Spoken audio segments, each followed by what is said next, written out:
Yashika, we start in 5 seconds.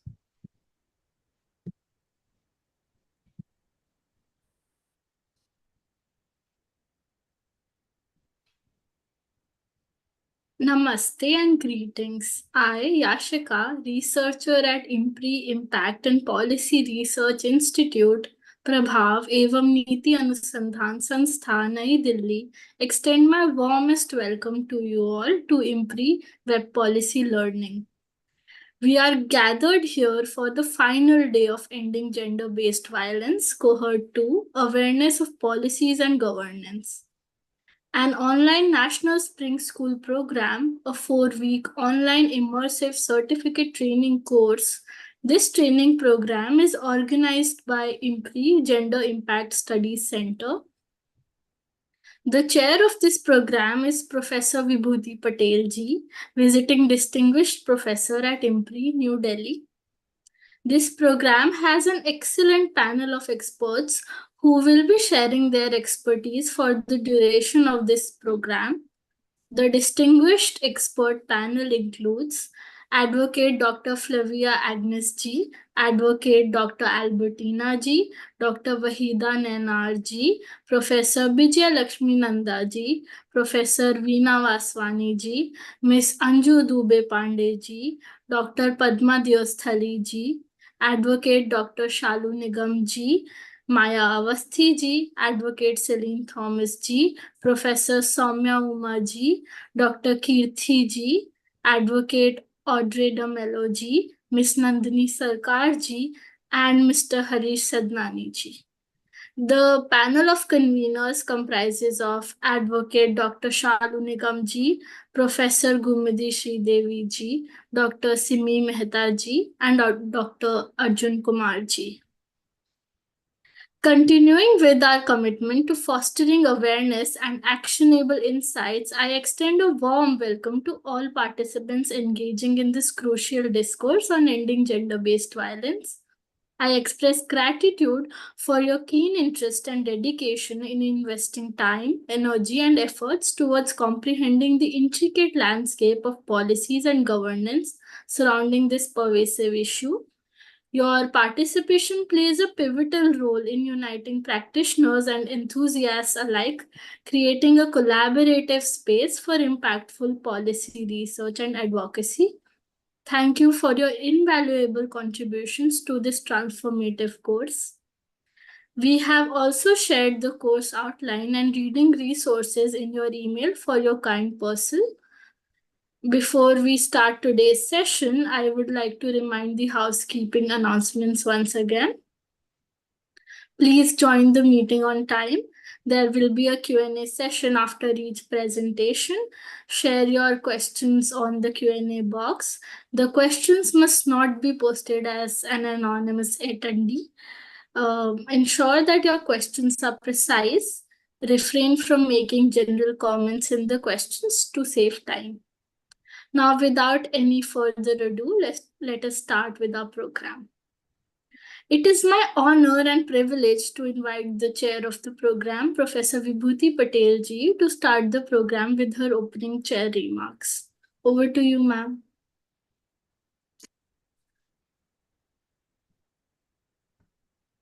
Thank you, Yashika, and welcome, Mr. Harish Sadani, my long-term co-traveler in the social movement, and the respect that I've had for the important work which Man Against Violence and Women has been doing.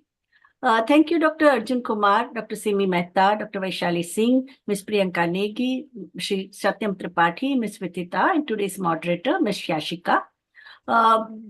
Today's we are going to have a valedictory session, and we are going to have a very mind-blowing session about action planning and next steps, gender-based violence and LGBTQIA plus community. But let us have a recap of what all has transpired in the previous 7 days. The first day we began with the overall understanding and the historical context of campaign against gender-based violence in the late 70s and early 80s in the post-emergency period, and the action strategies which were evolved by the women's movement, both the autonomous women's movement and the women's friends of the political parties, mostly left parties, second session we had on the first day was by Advocate Flavia Agnes, who gave an inaugural address, and she also gave such a comprehensive view of role of policies in addressing gender-based violence. She discussed both policies as well as the legal reforms, series of legal reforms we had from 1977 onwards. And participants introduced themselves. On the second day, we had a very important session, remarkable session by Dr. Albertina Almeida, who tried to show the connection between policy approaches and the legislative reforms that we had, and through the legal activism and courtroom scenario also she described, and she also shared her experiences of being in the women's movement in Goa and organization by Lancho Saad's contribution to that. Dr. Vaida Nainar acclimatized us with the global scenario of combating gender-based violence and introduced us to various aspects and the clauses of Convention on Elimination of All Forms of Discrimination Against Women. And we had a first legal hands-on session by Advocate Shalu Nigam, who examined and critically reflected on the recent judgments in sexual violence and accountability of the criminal justice system. She took right from Kathua to the Bilkis Bano case, all the important judgments she discussed and analyzed.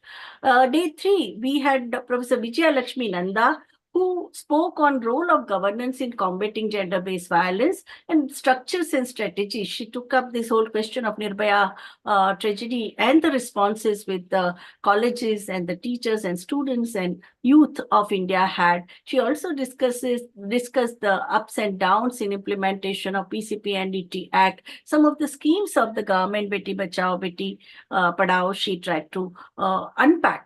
Professor Veena Vaswani's session was on gender-based violence and what are the medical legal evidences that we need to have. And she explained that on the basis of her first-hand experience as a forensic expert. Second legal handout session by Dr. Advocate Shalu Nigam was on concept of consent in the socio-legal discourses, and when it comes to the question of sexual harassment and sexual violence, understanding on consent, how court understands consent, how the survivor sees the lack of consent, which violates her dignity and bodily integrity. And the whole debate we had around several cases where, right from Mathura's time, whether it was a consensual sex or a gender-based violence or a sexual violence, that controversy she discussed. Day 4 was marked by Ms. Anju Dubey Pandey's presentation on case studies of effective gender-based violence interventions, and she also shared her experiences of both being in the organizations such as Center for Social Research and also UN Women. Dr. Padma Devastali, she spoke on the psychological dimension of understanding trauma of the survivor of sexual violence and gender-based violence based on her experiences of a one-stop crisis center called Itilasa, and also what are the techniques evolved in terms of healing of the survivor and also the counselors and the support people to prevent burnout. Advocate Shalu Nigam's third legal hands-on session was on safety of women at homes and the question of domestic abuse. She also provided metadata, statistical understanding, the legal provisions, and the operational issues faced in providing support to survivor of violence. Day 5 was marked by the presentation by Ms. Rituparna ji, who spoke on gender-based violence of LGBTQIA plus communities based on the grassroots level mobilizations in Northeast. And it was an extremely engaging session, spoke with passion, gave so many personal vinyas and also the case studies. Advocate Celine Thomas talked about the realities on the ground and experiences and challenges she faces as a lawyer and a legal activist in Bangalore, and what kind of challenges she, a lawyer, as well as the survivor faces while fighting against gender-based violence. Advocate Shalu Nigam's fourth session on legal hands-on was functioning of criminal justice system. And she started with the handbook on combating gender stereotypes, which was issued by Supreme Court of India in, I think, August 2023, and which also had a massive ripple effect. And after that, she also talked about the misogyny and the sexist biases in the implementation of all the legal reforms. We may have a very good laws and legislative protection, but at an operational level, so many hurdles come up because of the biases and gender stereotypes. Day 6 was very important in terms of discussion on contribution of women's rights movement in addressing gender-based violence for Professor Soumya Uma. She gave a very, very detailed account of how gender-based violence was taken up in Indian context, right from the social reform movement, during the freedom movement, in the post-independence period, and also after the new women's movement when it took shape, and the structures and systems that were evolved for implementation of the legal reforms. Dr. Kirti Bolanini, she spoke on the NGOs as a catalyst for change, and she showed so many different ways of doing advocacy, intervention strategies, and implementation of gender policies at a grassroots level, so that they just don't remain the paper tigers, but we are able to make transformative changes. The fifth session of Advocate Shalu Nigam was very important because it dealt with a new form of gender-based violence, which is cyber crimes, and the new how the Ministry of IT or the legal provisions that we have under Indian Penal Code, and how can they be of help, and more awareness is required about that. Yesterday was the 7th day, and we discussed the collaborative approach of ending gender-based violence. Audrey DeMello, who has been in the women's movement right from her school days, she grew up in the culture of the women's protests, and she discussed and what she observed as a child, and when she grew up, and when she became director of Majlis. Whole journey she shared in a very, very heart-touching way, and it was building partnership, collaborative approaches for coordinated response to gender-based violence. And she gave excellent, powerful examples of how the corruption in family courts, or the delays in cases of family courts, were dealt with by protest, which generally the lawyers don't do, and also by dealing with the POCSO cases of protection of children from the sexual abuse cases, and also rape survivors cases.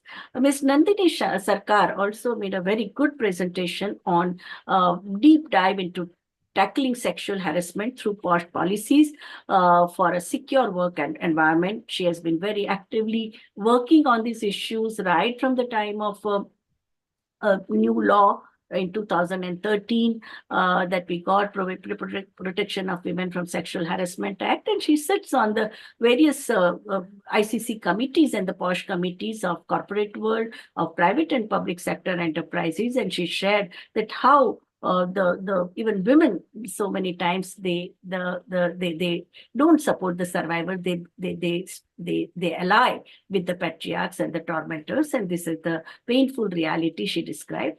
The last session on legal hands-on was a 6th session where Advocate Shalu Nigam talked about human rights and the disenfranchised. This was a very, very important session because it expanded the definition of gender-based violence and in terms of systems and structures that create deprivation and lack of dignity, and by starving them, by creating such a major crisis for the livelihood of the people. And she also said that how Right to Food campaign resulted in National Food Security Act 2003. So we had very rich discussion in those more than 20 sessions so far, and now over to IMPRI. Thank you, ma'am, for your guidance as we embark on the 8th day. On that note, we are now progressing towards the valedictory address on community-led initiatives, empowering local solutions for gender equality. I am delighted to invite Mr. Harish Sadani ji, co-founder and executive director of Men Against Violence and Abuse, to take the floor. If you could kindly take it from here, sir. Yeah. Am I audible? Yeah. So firstly, thank you, IMPRI India, for organizing this very vital course, and with such a wide range of personalities, people working in the field of gender and development for several years. So it's really interesting, and I'm so glad that you have an eclectic mix of participants from the diverse, from university and college students to professionals in the field, not just from India, but I guess there are from online elsewhere also people who have joined. So it's a really heartening to note. And this is the second cohort, right? So I think this is a very interesting. For people convenience wise, since the COVID times, use of online, I think this has been very constructively thought of, and I'm sure the different perspectives and insights which all of you might have got, will really There help. is a response from the participant. Please speak loudly. They can't hear. Oh, okay. Or come closer to the mic. Yeah. Yeah. Now is it better? Actually, Yes, it put is it better. on high Yes. volume. Yeah. Yeah. So, so I have some slides to share. I'll just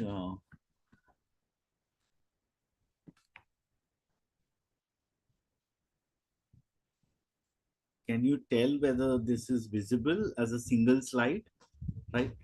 Uh, so I'm going to talk on empowering youth in the community because I've been working passionately for over the last 3 decades, focusing on youth and specifically young men and adolescent boys, innovative methods for gender equality. So I'm sure in the past several sessions of the module of the cohort, you must have covered on understanding on gender, and which we say the ideas, roles and norms, the three important words when we say about being a man or a woman.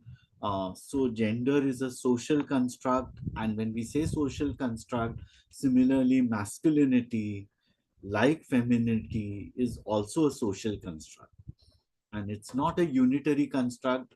It is shaped by various subsystems of society like family, religion, education, governance, and the media.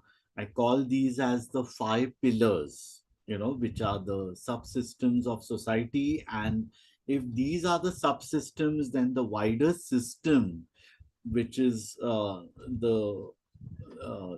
structural framework, that is actually patriarchy, the wider subsystem on the basis of which these subsystems work, right? uh, I'll go to the next slide. uh, So I'm sure gender-based violence, which has been covered as an integral part of this course, what are the various forms of gender-based violence? So, this pyramid, which is shown in the slide, you can see that often, largely in society, whenever the topic about gender-based violence is talked, people are talking about rape, sexual assault, physical violence, but the other forms of violence, which are in 3, 4, and 5 layers of the pyramid, you find that those are least talked about. And not only that, you find that the the way things have been normalized, that they are not seen as part of gender based violence even by women themselves. At the same time, at the wider level, the way with which men with impunity have been behaving and responding, you find that these sexist jokes, which are rampant, swear words in the name of mother and sister, objectification, or rigid gender stereotypes. So these are, we must understand, like topics that are that has to be brought out in the conversation as a larger public discourse. Um, so let's go to the next. So, if we say gender based violence has is a wider societal issue, it is a public health issue and a human rights issue in our country. So for that, it calls for interventions by different stakeholders.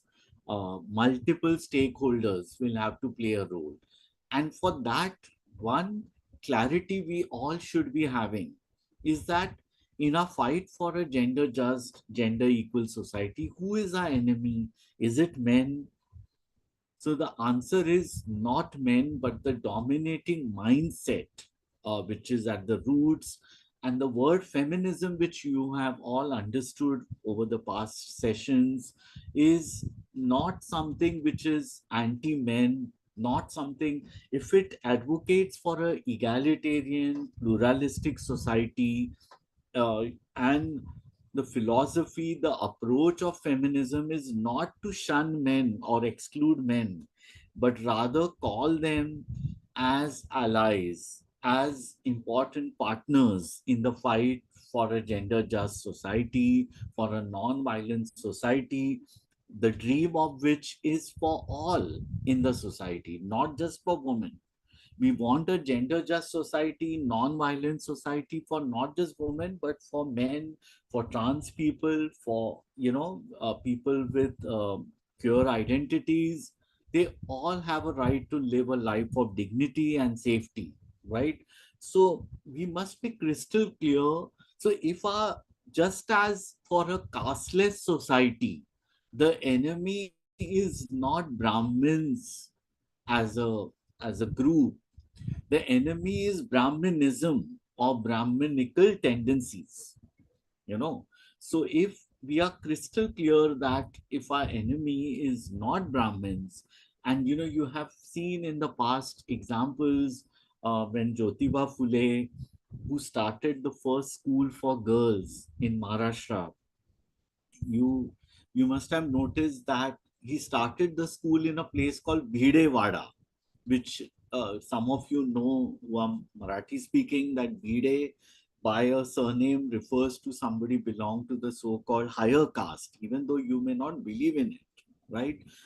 So the message which Jyotiba was trying to tell was that I am starting a school for the disadvantaged girls, but I'm also conveying by starting the school in Bhidewada that my enemy is not Brahmins, but my enemy is Brahmanism, that tendency that says that my caste is superior and all are below under me, right?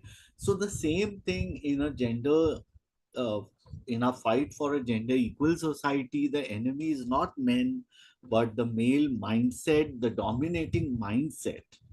If that is so, then it becomes easier for all of us to understand why to work with men and boys. So in this slide you can see that there are four distinct aspects as to why we need to work with men. The first one is that men's attitudes are part of the problem. So if their attitudes are part of the problem, so they should be also part of the solution, right? So if one has to address the root cause of gender based violence, just working with women and girls is not enough, because you will empower them so that they can assert themselves, but at the same time, where the attitudes need to be changed, where men feel threatened and don't know how to respond, you will have to work and engage them as a part of the solution, right? So that is the first point. The second point, you must have all seen in the past sessions that all the subsystems of society, you find men are the controllers, whether it's family, religion, education, governance, or media. So if they are the controllers, if power is concentrated among men, if you need to have a balance of power with men and other gendered people, then You need to work with men so that they do not concentrate power. There is no monopolization, there is no concentration of power in men, but rather sharing of power with all gendered people. So even for that, second point is for that also we need to work with men. Third, while many men are seen as perpetrators, this word we use for our understanding of perpetrators of violence, uh, we also should understand that there are men who are non-violent, who are non-aggressive, and who see women as equals. So we have to ask a question: is there a role for such men in the visioned society that we are dreaming of, or men have to be kept aloof? They have no role to play. So if you find in surrounding in your workplace and elsewhere, there are some good number of men who say that I am not violent with the woman in my lives, and so such men, you would need to harness the potential of those men as allies in the fight, right? So that is the third factor for which you need to engage working with men and boys. Fourth is most important, that while the patriarchal system, the male dominated system is impacting women as a group, it has serious repercussions on women's health, physical, psychological, and other well-being related to women, but also it impacts men. This kind of dominated system, the patriarchy, puts rigid gender roles, not just on women, but even imposes on men. And so men also feel suffocated in those molds of patriarchy, and they also need liberation from the shackles of patriarchy, right?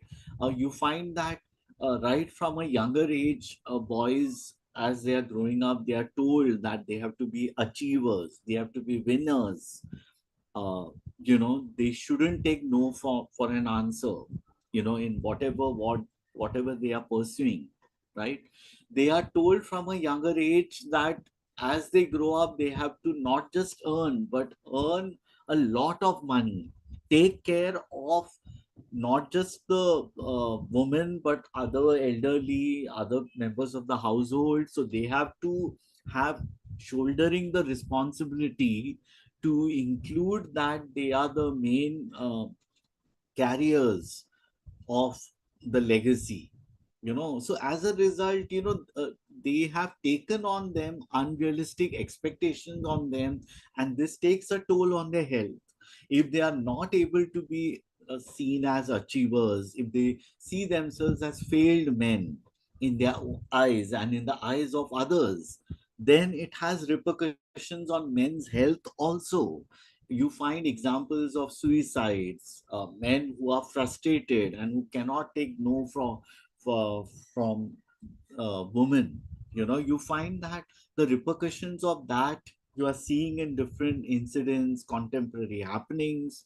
So in a way, we are all saying that a liberation sense is to be seen not only among women but also among men. So let's go to the next slide. So you find these expectations of men that emotions they have to suppress. You find men not able to just not cry, as is shown in the slide, but even other emotions they are told to curtail. From a younger age, you find that men's EQ is being thwarted. Emotional quotient, which is as important as intelligent IQ, intelligent quotient. That is given importance by many, but the EQ remains largely underdeveloped. The moment you find young men expressing and they are told that, why are you talking like a girl? So you find these different words which are written: man up, don't be a pussy. So you find somewhere, the masculinity, the ideas about masculinity, which is the prevailing ideas of dominant masculinity is something we have to question. And if gender is a social construct, masculinity is also social construct, right? So therefore, we have to interrogate the existing model of masculinity, and we need to redefine masculinity. We need to reconstruct masculinity, you know, uh, and that can be done through different methodologies and tools that you will employ while working with men and boys. So, you know, the organization which I belong to, MAVA, as you can see in the slide, Men Against Violence and Abuse. So this is a 31-year-old organization, the first in India as a pioneer to have been started working with men and boys. You know, in 1991, we were born. So MAVA gives space for boys and men to learn, unlearn, and self reflect. So you can see that even the insignia, the logo of MAVA is a telling logo. You can see the answer to me, since your cohort course title is Ending Violence. So you can see the answer to V is shown by an insignia which is of women's insignia. So here, the answer to violence has to be in a non-violent way, and women are showing the path to even men who are in this struggle, in this fight, joined as allies. So, you know, and the pathway is through peaceful ways, through non-violent ways, you know, through dialogue. So you can see the peace bird sign which is there in the logo is also talking about the vision which our organization, as a leading organization in India, we are based in Mumbai.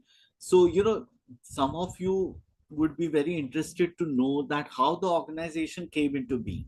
So this was in 1991 when a small ad and an appeal, you can see the appeal which is given in the center.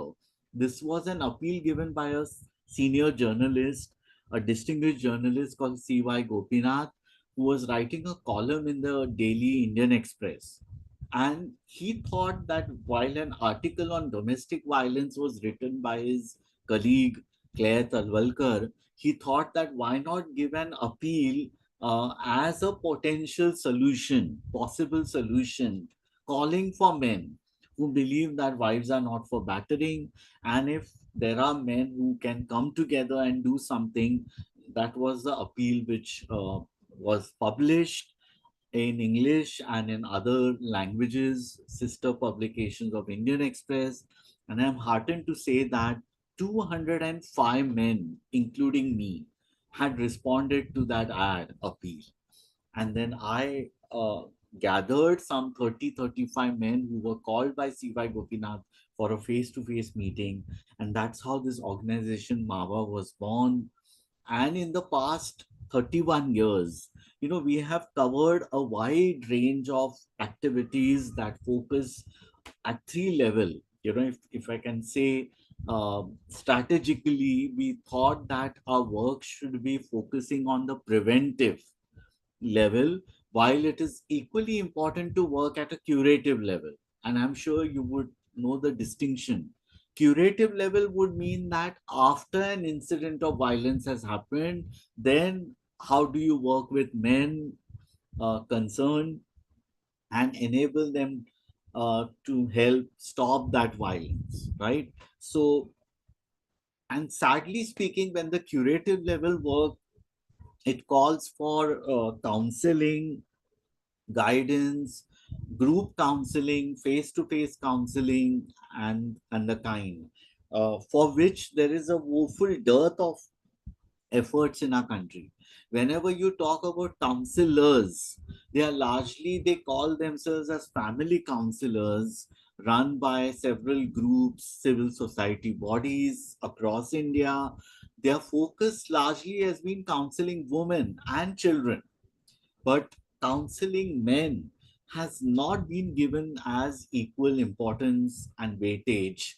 So that part remains largely neglected.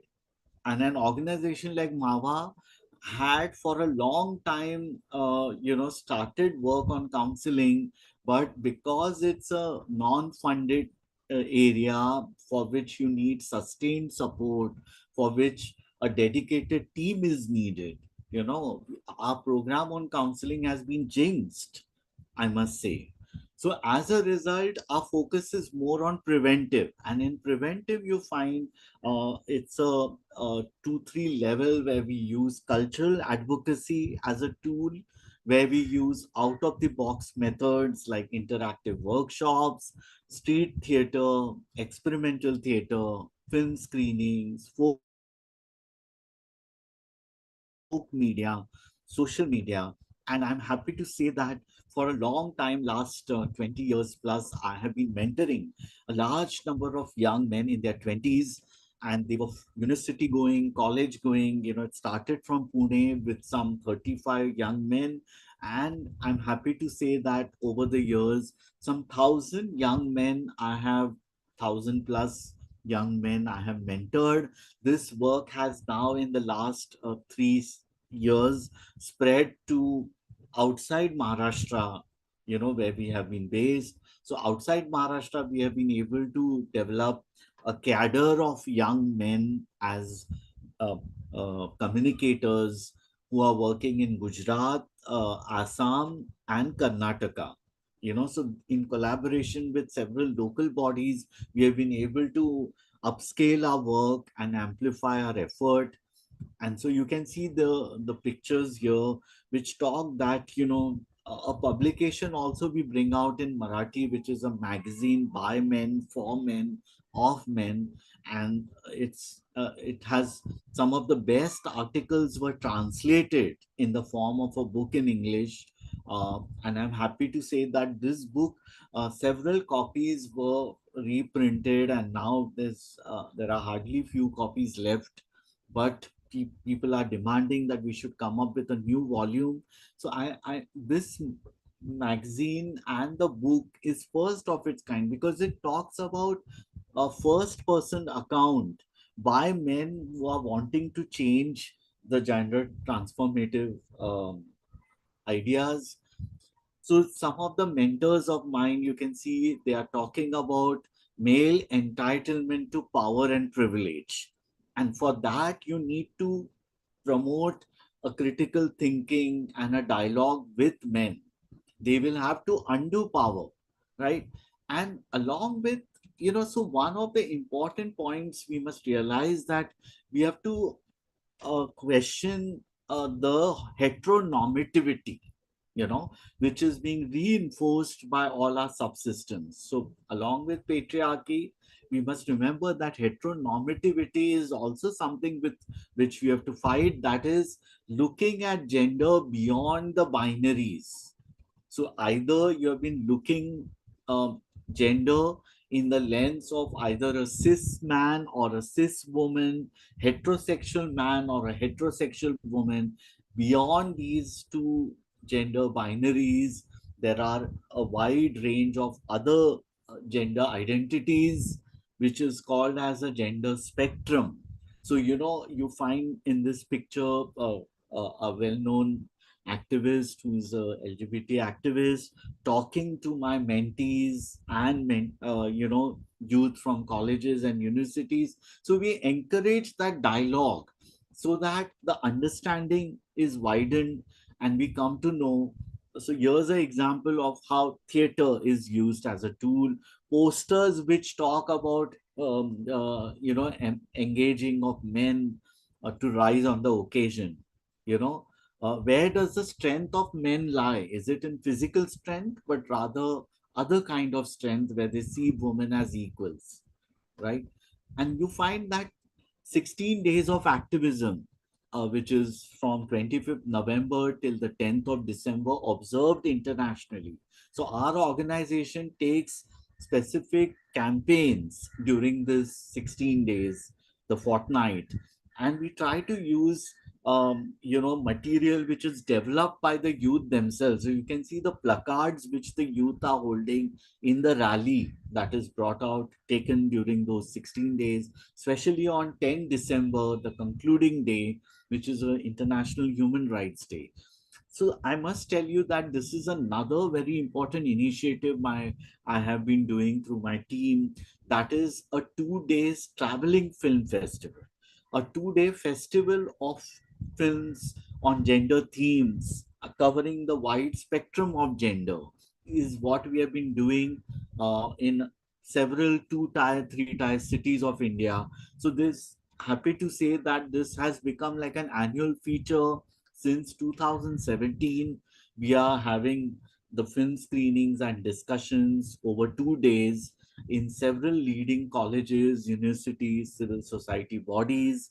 And I'm happy to say that with, with the suggestion given by Kamla Vasin, a well-known legendary gender activist, she told us that we should go beyond India. We should go to South Asian other countries, neighboring countries where there are similar patterns of issues on gender.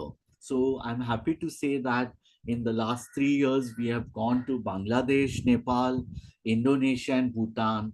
And this year, we are planning to go to Sri Lanka and Singapore, a Southeast Asian country also, where there are similar patterns of issues on gender-based discrimination and gender-based violence. So here are some glimpses of, we call gender rights activists, academicians, filmmakers to engage with the audience. And you can see that, anecdote sharing, asking of questions, some often taboo topics are being discussed openly and freely. So this kind of festival gives us the safe space. So what Mava has been doing, providing the safe space to talk about consent and dissent. All this must have been covered in the last few sessions. Understanding what is sexual harassment, standing up for the rights. So when you say standing up, you need to also call out those men who have been uh, you know uh, inflicting violence on women. So it is important to take stands and call out those men and engage other men to be bystander, to be an upstander rather than a bystander. And it should start from simple steps like saying no to sexist jokes, misogyny, and casual sexism that you find in day-to-day life. So this slide tries to encapsulate what has been the impact of an organization like Mava. So one, as I said, that I have mentored several young men and boys. They have reached out to several thousands and lakhs of their peers and adolescent boys in the community, and we are gradually developing, deepening the impact of our work by more and more partnerships with civil society bodies, educational institutions, pan India. And I'm happy to say that the Harvard University South Asia Institute, they documented our work, especially this youth initiative, and which I think I had sent it as a learning resource to be shared by Arjun among all of you. So I'm sure you would get a chance to see that. So this is my last slide where the coordinates of MAVA are there. So any one of you wanting to connect us and contribute your bit towards our cause, they are more than welcome. So our website, our email ID, all is there. So I'll stop here. Thank you so much for the opportunity, and I'll be happy if there are some questions or comments, anyone for shorter time. Thank you, Vibhuti. Thank you, sir, for your invaluable insights during this session, for focusing on essential aspects, including the importance of bringing men and boys when it comes to addressing gender-based violence and the role played by MAVA in doing so. I would now like to invite our chair, Professor Vibhuti Patel ji, for her remarks on the address. Thank you, Mr. Harish Sadani, for such a vivid description of 33 years of MAVA's work. We have seen you and know how popular you are in educational institution. But when you conduct the workshop, like how do you, because we have seen that the right from the teachers to administrators to authorities, all of them have gender stereotypes, no? Who think that man is a hunter and woman is a prey. Or so, how do you make them unlearn? Because you talked about learning, unlearning, and reflection. So, what makes them reflect? No, whether you use theater or individual journey or rational emotive behavior therapy, what are the tools, psychological, emotional tools you use so that men who are generally not ready to speak on these issues, they open up? So I wanted that. And your publications, can you introduce some of your publications in regional language as well as in English, and how the newspapers are responding, mainstream newspapers are responding to your work? Yeah, we employ a wide tool of methods, right from interactive workshops. We believe that if you want to engage men and boys, they need to be connected to the issue. They need to relate to, when you ask about gender or gender contemporary happenings, they should feel that they have something to do with themselves, with that issue. So, for that, what we do is participatory exercises, where there is, where they can talk their minds and they can listen to new ideas about masculinity, ideas about men.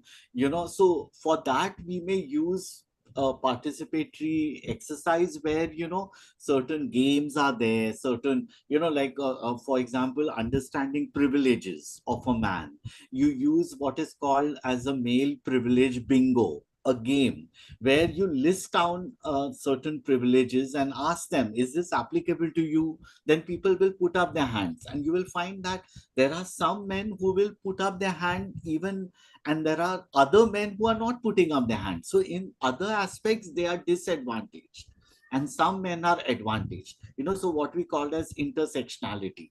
So I and my team, when I started 20 years ago, we did not had on a platter. We evolved these exercises, and I'm so happy that they are now time and tested. They have been used in the field around 25, 30. And the good news I wanted to tell, that MAVA is right now in the process of developing this comprehensive manual where we will put down all these exercises. While there have been manuals in place, but we thought from a perspective and lens of differently thinking men, and we, if we can put, and along with that, some recommended readings, reference readings, some of the scripts of street plays that has evolved, we thought, why not put them at one place so that anyone can use them?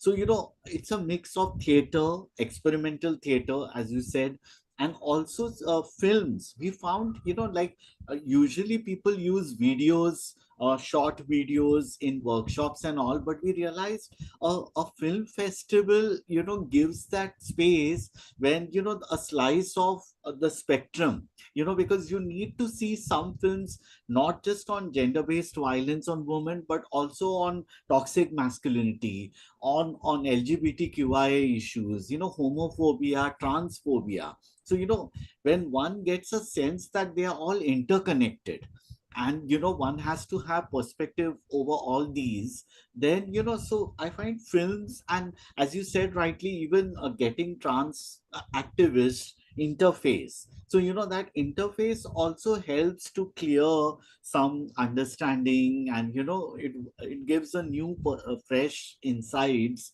as to how you have been looking at that issue, and now you got a new dimension. So I find a wide range of methodologies is what we employ.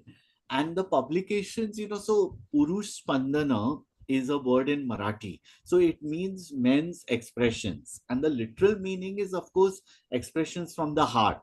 Spandan, heart beats. So Purush Spandan means expressions. So, and I added an adage to that, Manuspanacha Vatevarchi. I mean, on the path of humanness. So, this is a magazine, as I said, by men, of men, for men, started since 96.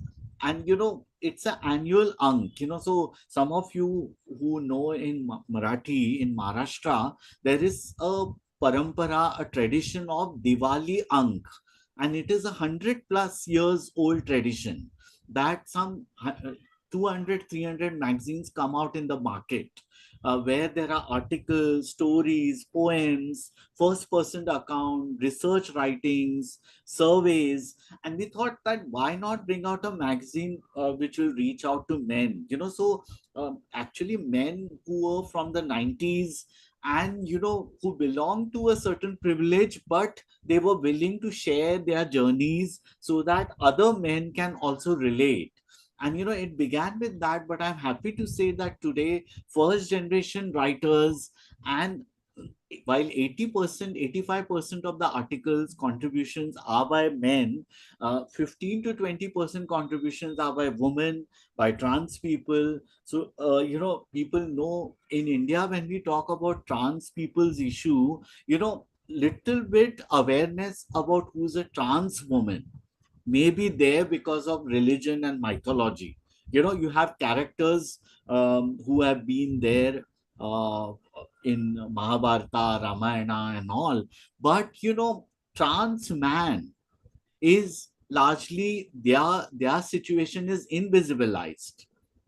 So we find that through films and through first person writings in a magazine like ours. We had last year an article by an intersex person.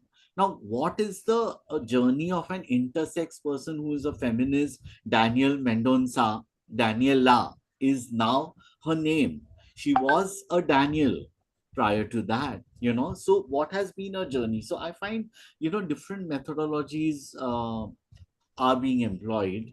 uh, I see here Seema has written a comment. Yeah. Okay, wonderful. So South Delhi, we are more than happy to have programs designed and reaching out to different so as I said, I was talking to Arjun yesterday that when we release the manual that on which we are working in May, we want to have gender roundtable conferences, meets in 4-5 cities of India, where we will not just release the manual but also showcase some important promising work done working with men and boys, so that others can get encouragement and they can start work with men in their respective community.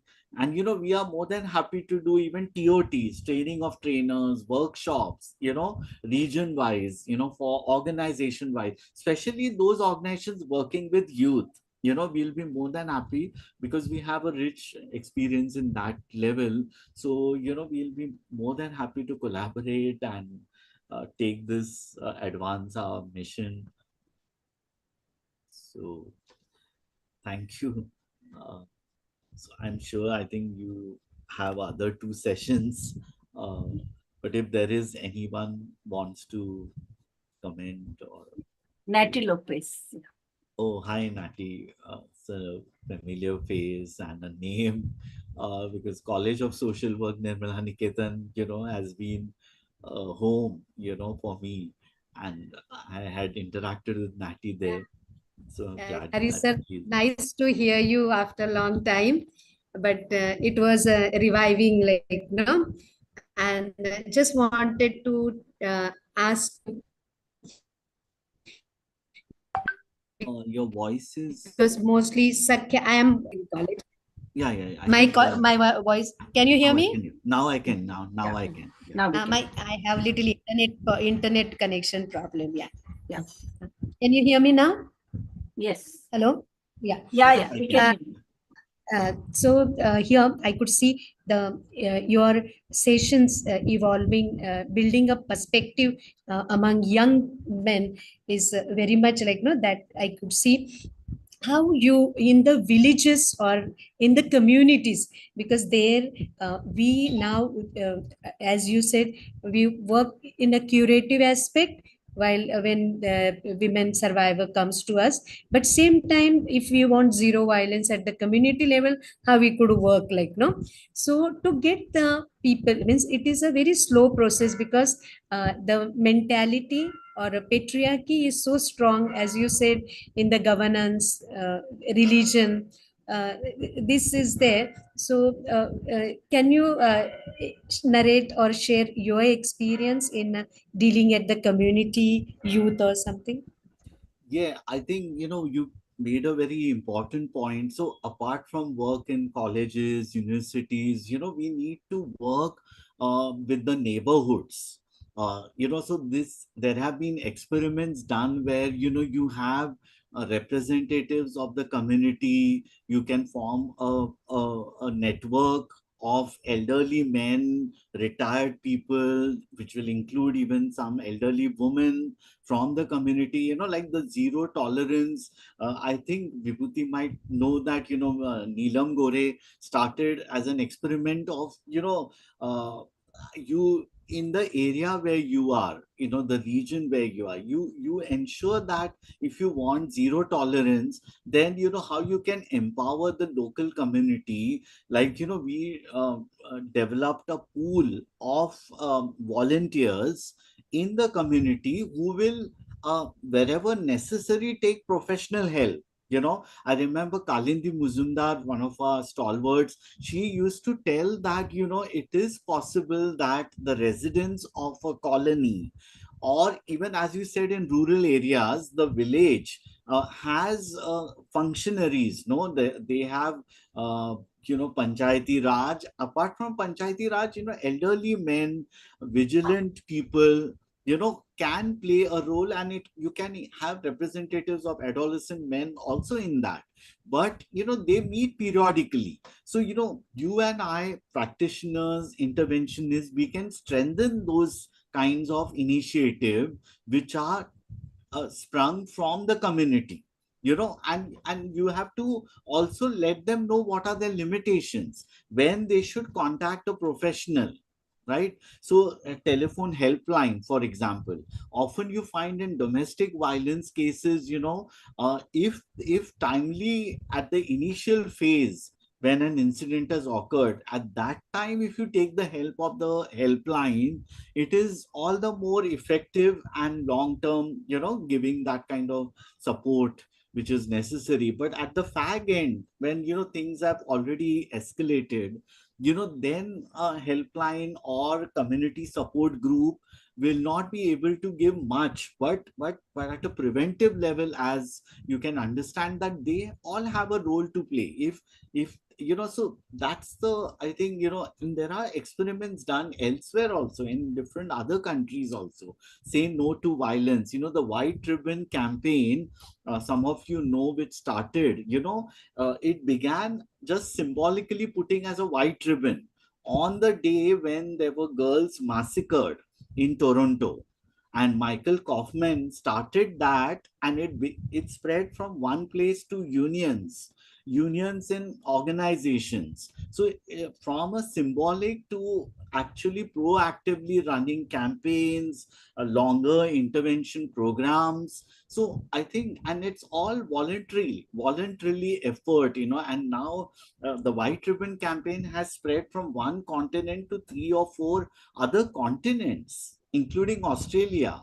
So I think, and Michael Kaufman is very humbly telling that I was the initiator. And so it is a people's response, how they take it up, how they spread it. The Bell Bajao campaign, for example, some of started by Breakthrough in Delhi. It began as a people's initiative, and in several languages it was translated, I've been told. The spot advertisements and the albums which were created through that Manke Manjire songs, and Babul.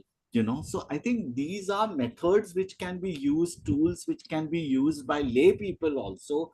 I remember when Mawa was born in 93, Yaqub Sayed, he was working that time in Lintas, so he developed what is called radio play, which means audio. Now you have the word podcast and all, but in those days it was a recorded kind of a message or a program which we used to play at BDD Chawls in Mumbai, in Worli, near the Doordarshan Kendra. A series, there are several chawls and buildings, and we did that neighborhood conscientization program where the lay public was engaged. So I think these are examples, and people can develop. And as I said, the TOTs, training of trainers, is what Mava would be happy to do. Wherever you want to make an experiment, but you should realize why difference between working with women and men. What is the important difference? That in case of women and girls, even right from the first interaction or session, there is a sense of liberation those women will have. They find that this is giving them something. For men who have been enjoying privileges for years, for them to realize the importance of the program, it will take a while. So are you willing to, I use the keyword invest. Are you willing to invest in men or boys, or just want to do one workshop or one program and stop it there? Attitudinal change, mindset change is not going to happen with few sessions. So, it calls for serious intervention.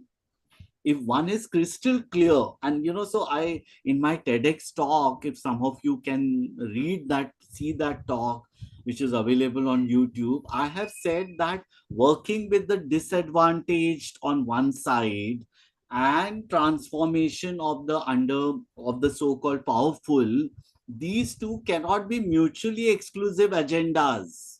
Both are equally important. And I think all the members of the cohort can see for yourself how much work is being done among men and boys. What is the percentage? Any guess? 85-90% of the work is being done among women and girls by and large. And I'm not saying that that should stop. But if along with that you don't work with men and boys, the future is going to be bleak. We wouldn't like offer such a society where women are confident and assertive of their rights, and men feel threatened and do not know how to respond. They fumble when ordinary women are asserting. Would we like such a society? That's a question we all have to ask, collectively. And so therefore each one has a role to play to work for that vision of a society which is gender equal and just for all, not just for women, but for men, for non-binary individuals, other queer identity people, right? So I think we should, it calls for a paradigm shift in the way we have been looking at these things over the years. Does MAVA have any agenda to reach out to Parent Teachers Association of schools, and also training of school teachers on gender issues? Because these are the formative years, and what we do in WDC, in colleges and universities, it is too late to change the mindset. So early childhood education and also school education, how do you target? Yeah, so what has happened in Mumbai, we worked with the municipal corporation's education department some years ago and did a lot of intervention work with select schools. And as you said, even some meetings where we were having a small office in a Mumbai municipal school, we try to involve the parents from time to time, have interactions with them, talk about individual cases of alcoholism, absenteeism of parents, and relate that with domestic violence and gender. So we have been doing experiments, but sadly speaking, the kind of support or collaboration we were expecting from the municipal corporation, we didn't get. I'm sad to say that we were shunted out from our office after 12 All years. NGOs were shunted out. We in Patel also we were shunted out. And the reason saying that our work is not related to education. Correct. gender sensitivity work, not related to education, but we have still not disheartened. I must tell you some positive thing. UNICEF has realized this, and so therefore, as you rightly said, catch them young. So, in Usmanabad district, since last year, we have started work with the teachers and parents of secondary and upper secondary schools in one block. And I'm happy to say that use of film screenings and workshops, with them has really, in fact, Swayam Shikshan Prayog, an organization working of single women largely, they engaged Mava's team so that they would reach out to the school children and their parents in the community. So, we have organized trainings, and, I think, one of our friends, Manish Kumar, who runs the Gali Band Abhiyan in Gorakhpur. Yeah. And imagine the word Gali Band, and it's coming from Gorakhpur, so necessary. He was able to demonstrate for at least 10, 12 years that the not just the schools and the administrators, but even the parents, if they are engaged gainfully, and involved in the process, then you can work towards that collective change. So, a series of efforts were made to involve the parents, teachers, that the fortnight, which I was telling, 25th November till the 10th of December, Chuppi Todo kind of campaign. Stop the silence surrounding the violence, those kind of campaigns, where lay people can also be involved. Those have to be thought of innovatively, by all interventionists. So I think this working with the parents, teachers, and I think because they are an important influence in shaping, impressionable young boys. Thank you, sir, for the address and patiently answering all our questions. We look forward to seeing you in our future IMPRI events as well. I had a question. Yes. Sure. Mr. Harish, are you people working, because most of my 40 years, 20, 30 years have worked with men in Tihar Jail and with Delhi police. Are you working with the police and prisoners in Bombay or wherever? Yeah, we did several rounds of training with Prayas as an organization you might be knowing that works in, one of my batchmate, like colleague, Vijay Raghavan, who did masters in social work along with me from the TIS. So we approached them and we did strengthening of their understanding on gender and patriarchy. The idea was that after that there should be series of interventions happening within the prison system, which I believe they are continuing with that. So as and when they need, they should be able to approach us, and because they have access, they are working regularly with the prisoners, the under trial, not just juvenile delinquent but also women. So they tried to involve us, but for a long time we have not heard from them. But we'll be more than happy. And actually in Tihar and other places in Delhi, we were trying to reach out to some civil society bodies so that we do some innovative kind of intervention program, with the prisoners there. Because I think art-based therapy has a lot, having catharsis, using dance as a medium, for the juvenile delinquents or men who are, you want to break the cycle of violence. So abroad, unfortunately in India, those kind of experiments of the civil society with the judiciary and other stakeholders coming together, so there are, for example, in Australia there's a program, Breaking the Cycle, where the judges will allow a juvenile delinquent or a first time offender to undergo series of intervention workshops, and after successfully they have shown some improvement in their behavior, then accordingly there is a dialogue happening with the judiciary, with the civil society, and accordingly the sentencing is condoned or reduced. So I find, you had films like Do Aake Barahat and all, which talked about prison reforms and so unfortunately that reformatory um, aspect, where you are talking about the curative part, that has not been so much interrogated and explored. While there are some, I think in Bangalore also there are some organizations working, but there are it calls for a long term intervention, at least 2 to 3 years, when you invest in a particular group of men, whether they are prisoners or at the workplace. You have to give that time.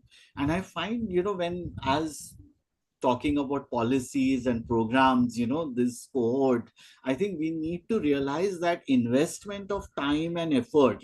I remember Manisha Gupte, our dear friend, she said that often people ask that resources are scarce.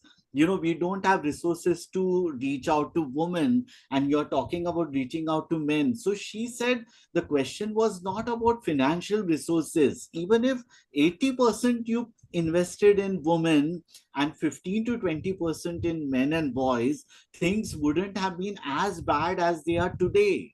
So, it's the question about that perspective and that thought that, this is also important.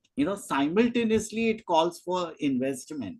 And I think that paradigm shift, so as future policy makers, I find that more than the ministers allotting resources for reaching out to young boys and men, it is bureaucrats, it is servants who have certain pragmatism and perspective, or people who are are influential consultants in terms of advising policy making. Because the thought, sadly speaking, the wider level thought that you need to invest long term in men, that is solely missing. I must tell you, despite all my talk and the effort what our organization is, a drop in the ocean what we are doing.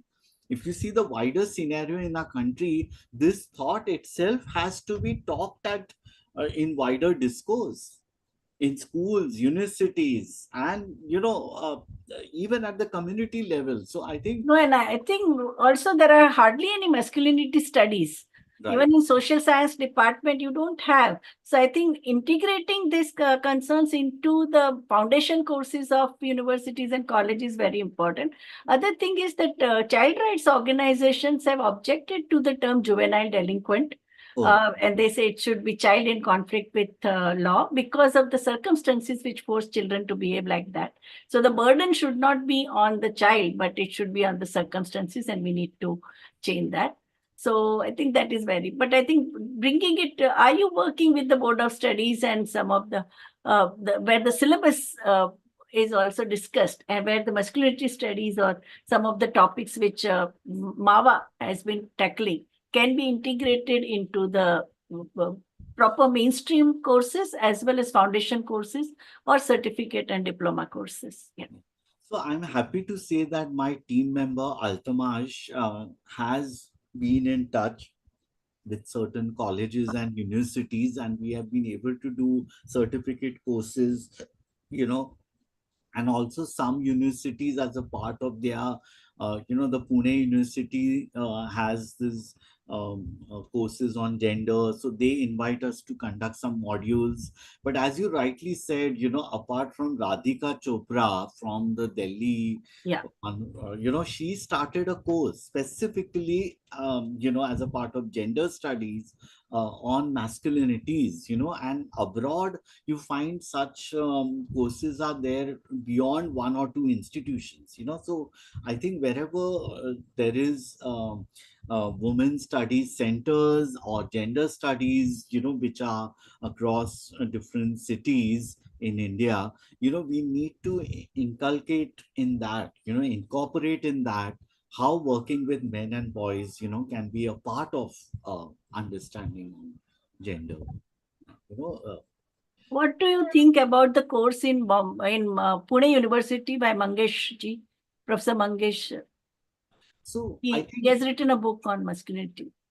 he has written a book, but I think the Kranti Jyoti, Sri Abhyas Kendra, which is there, they are running some shorter duration courses where a large number of men also have been attending of late, participating, and they had asked us that in the course content, if they can include some modules, exercises on masculinities.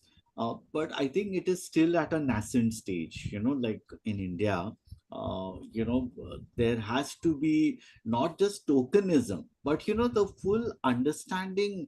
You have had Raven Connell, which is a leading authority whenever Connell and gender and politics, right? No sociologist in India can afford to miss her name. So, when people are talking about gender, power, and masculinity, she was the first person. She was earlier, as some of you know, Rob Connell, she was a male, and she had transitioned. So Raven Connell has talked about 4 types of masculinities. She talked about hegemonic masculinity, then marginalized masculinity, co-opted masculinity, complicit masculinities. Now this is considering the white Australian male. She did studies and she made her observations. But in India, there has been no such studies. There are, of course, forms and different kinds of masculinities, but it's all, some. In fact, there is an organization, Mara, in Bangalore, that has taken the effort to do an in-depth study on what is, when it comes to constructive construction of masculinity, what is being done and what are the gaps. So understanding the fragile masculinity, the vulnerable kinds of masculinities also is something which has to be explored, interrogated, while the understanding of dominant hegemonic masculinity need to be questioned and challenged, right? But other forms of masculinity and the intersections of gender with caste, class, and other forms of inequality also is not happening to the level it should be. So these are all areas of further study and interrogation. I wanted to just add few things. If am I allowed? Yeah, Professor yeah. Vib? So just wanted to share. I'm from Delhi School of Social Work, 82 batch, and I have two house husbands. As I don't know the better word for it. If you remember the Kaki movie. Yeah. So one is in Australia, one is in the US. My daughters work with Breakthrough, that Bell Bajao, and the other daughter is in Australia Social Work School. And three of us are really very, very empowered women because of my husband. I just wanted to share that. Yeah. So, Yeah. that's what I wanted to share. That's nice to note. Very. And actually, we need to develop and strengthen this progeny. We need to expand and amplify our work. We need to share, humbly, whatever journeys, the men in your lives have used for transformation. I think that needs to be told to other men, no? I Correct. think Very in a important. humble way. And I think that's how that Karwa will grow, no? Grow. I mean, that Very moment where we want, these are, I, for example, I was writing, I was told, Vibhuti knows this, like 2 years ago, Lok Satta, a very prominent newspaper, the Indian Express Group, asked me to write a fortnightly articles on men of substance, such men who are standing up for women's rights and who are redefining masculinity in their own way. So initially, as Vibhuti might recollect, I was hesitant because I thought there will be very few men. Will I really get to write a column for a year?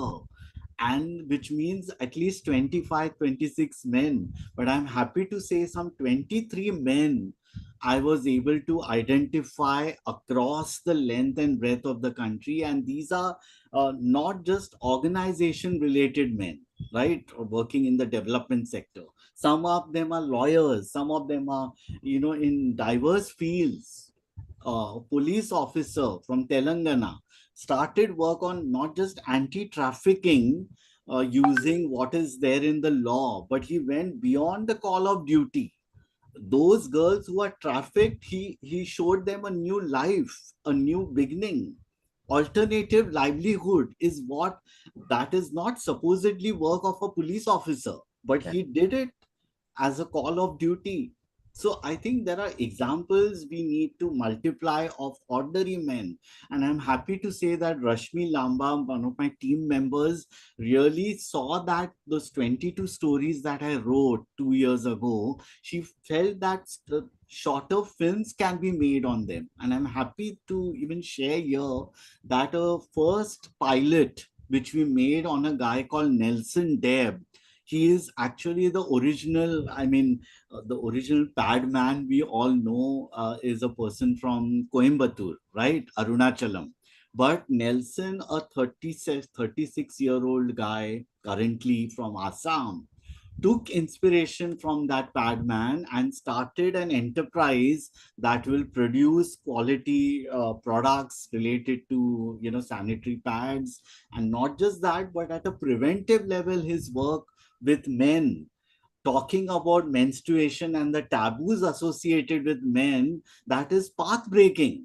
If a 36-year-old man who has no background in social work, his background is fashion designing, check out his journey in Google, Nelson Deb. So I think we need to really amplify these voices, and we don't have to look at icons which are bigger names. Ordinary men who take up the stands for women in their lives, I think those can become voices, and we need to expand those voices, amplify those voices in whatever way we can, and that's how I think, there are women in this group just now listening. They also can ensure this process where we are on one side empowering women and girls, but at the same time talking to the men in our lives. Girls from colleges and universities ask me that we can talk anything under the sun, in our own college, whatever spaces we have. But I ask them, do you talk about these topics, contemporary gender happenings, with the men in your lives? What do you think must be the answer? Do they talk? They are not talking, because unless you talk about what is happening around men in your lives, whether it's your work colleague, whether it's your husband or spouse or your child, I think start with yourself to be that change what you want to see in the wider level. So I think, it can have a ripple effect, but somewhere people have to start, and it calls for multi-pronged, multifaceted approach. So I think everyone can play a role. The small films that you see, a film like Animal, for example, can be used to generate the discussion around masculinity, right? Use a cultural medium which is available to you and talk to the men in your lives. What do they think about the film? I think it's that way you will provoke them, and you will come to know their minds.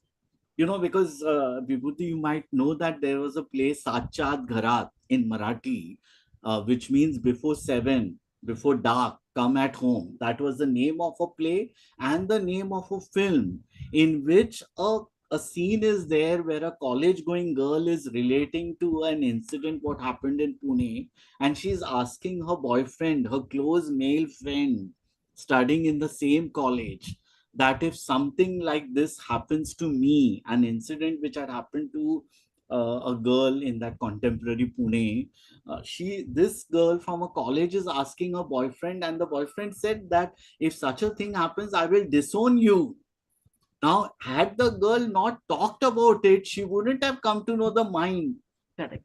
of someone whom she thought was unequal, right? So unless people talk about it, so the posh act also, we realize that the first level of conversations that need to happen among work colleagues, that is missing. The act and its salient features, everybody's talking, right?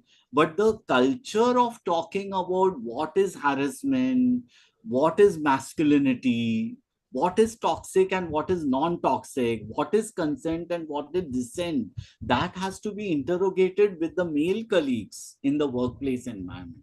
So I think there are now mechanisms through which we can intervene, we can engage the men in our midst and take the process forward. I think Seema has said, I cannot watch animal, which is true. In fact, some of my team members said, by watching one animal, you are creating many animals, right? But can't we use it for a discourse? That's the question. You may not be watching, but do you know that there are lakhs and lakhs of girl students who like that famous film? What was that film? Kabir Singh, right? It was not the male students who liked it. A large number of girl students felt that a man has to be little bit possessive. So what is your answer to that? You may not agree, but remember that a majority of the people are influenced by that. So use that as a pretext to generate conversations, right? And at the same time, as you rightly said, alternate cinema. Show other kinds of films to them. But leaving it aside that, it will change, there are, intersectionality when we talk Kerala stories, sister stories, and, the films which give a misguided and a misrepresented approach on gender, I think we have to take a call. We have to take a stand. You can't be oblivious. You can't keep it aside and say that, others are watching and so I don't have to talk about it. You have to proactively take certain what are contemporarily happening, and Yeah, the problem is that we have limited resources and how to utilize them best in a positive way and nurturing the minds which are open to gender equality. So that is why instead of just because in every rank there are betrayers. Like, Abraham Lincoln was killed by a slave only, former slave. Yeah. So slaves enjoying slavery, we have ample examples from the history. But why would I invest my energy in that? No, when I know that there are so many important things, there are so many young adolescent girls who are waiting to fly, and I would use my energy. So I think that also. Yeah, it's very challenging time, and what happens is multiple inequalities are working simultaneously. Correct. So you find that people are passionate. Somebody would say, I am interested in patriarchy and I have nothing to do with casteism. Correct. Such kind of approach is, I would say that the enemy there is laughing that we are working in silos. No, and I have experienced that while organizing when I was teacher coordinator at TISS. Like you have a School of Development Studies where you are trying to see that all intersectionally vulnerable, marginalized interests are represented, and you do the session plan. So first session plan is on the macro policies, how they are neoliberal macro policies which are creating problems for the. So you would get a certain type of people in the hall. As soon as there is a tea break and the session on gender starts, all of them are gone and the new people will come. Then you have a post-lunch session, which is on the Dalit rights. So again, these people who are interested in gender issues, they would leave and the Dalit activists would come. After that, you have something on creative. So I think this kind of what you call silos, are already there, how to break them and create the network. And at least some of them, if they are good networkers, who can see to it that at a major, like common issues, we come together on the same platform as it used to happen in the 80s and 90s, which currently is not happening. Like we had a national conference on communalism where women were not there. And when we had a national conference on personal laws, none of the secular people were there. So you are discussing the religion-based personal laws, and you are also talking and also seeing that how communalism is creating more and more solidification of discriminatory laws. But both the lobbies, the progressive people and the women's organization, how to see how you ensure their convergence and coming on the same platform, no? Which Asghar Ali Saab could do because he was gender sensitive and he was also very popular among the progressive and secular humanist people. So I think we need those kind of people. Yeah, and spaces have to be proactively created, from time to time, meetings, spaces of solidarity, taking a stand. Like somebody who would say that my work is confined, my mandate of my organization is limited. One can understand and respect that, but the thought of the holistic picture, and that I need to build solidarity with the other movements, if that is lacking, then it's a big question mark. Like we need to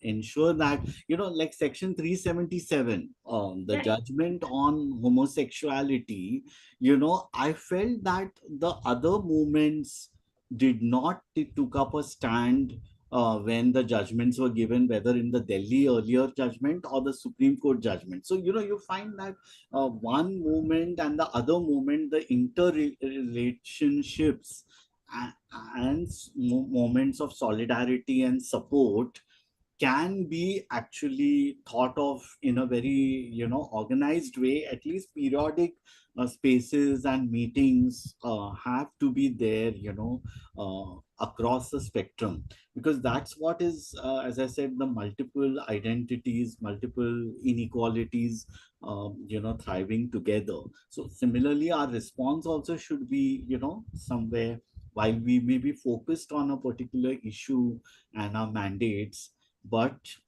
we should see the larger picture. I think that for that, I think the culture of study circle which existed when we were growing up, that also has to be reinstituted, because now it has gone. So you do issue-based activism, but then the holistic perspective and seeing interconnections you don't see. Like in the 80s, we had a StreeNet, which was 6 women's organization from 6 different cities were running the course, and people used to get very good. It was a comprehensive, or Sangat's work in South Asia, where they brought women or activists from 8 countries together on a platform for a 6-week program.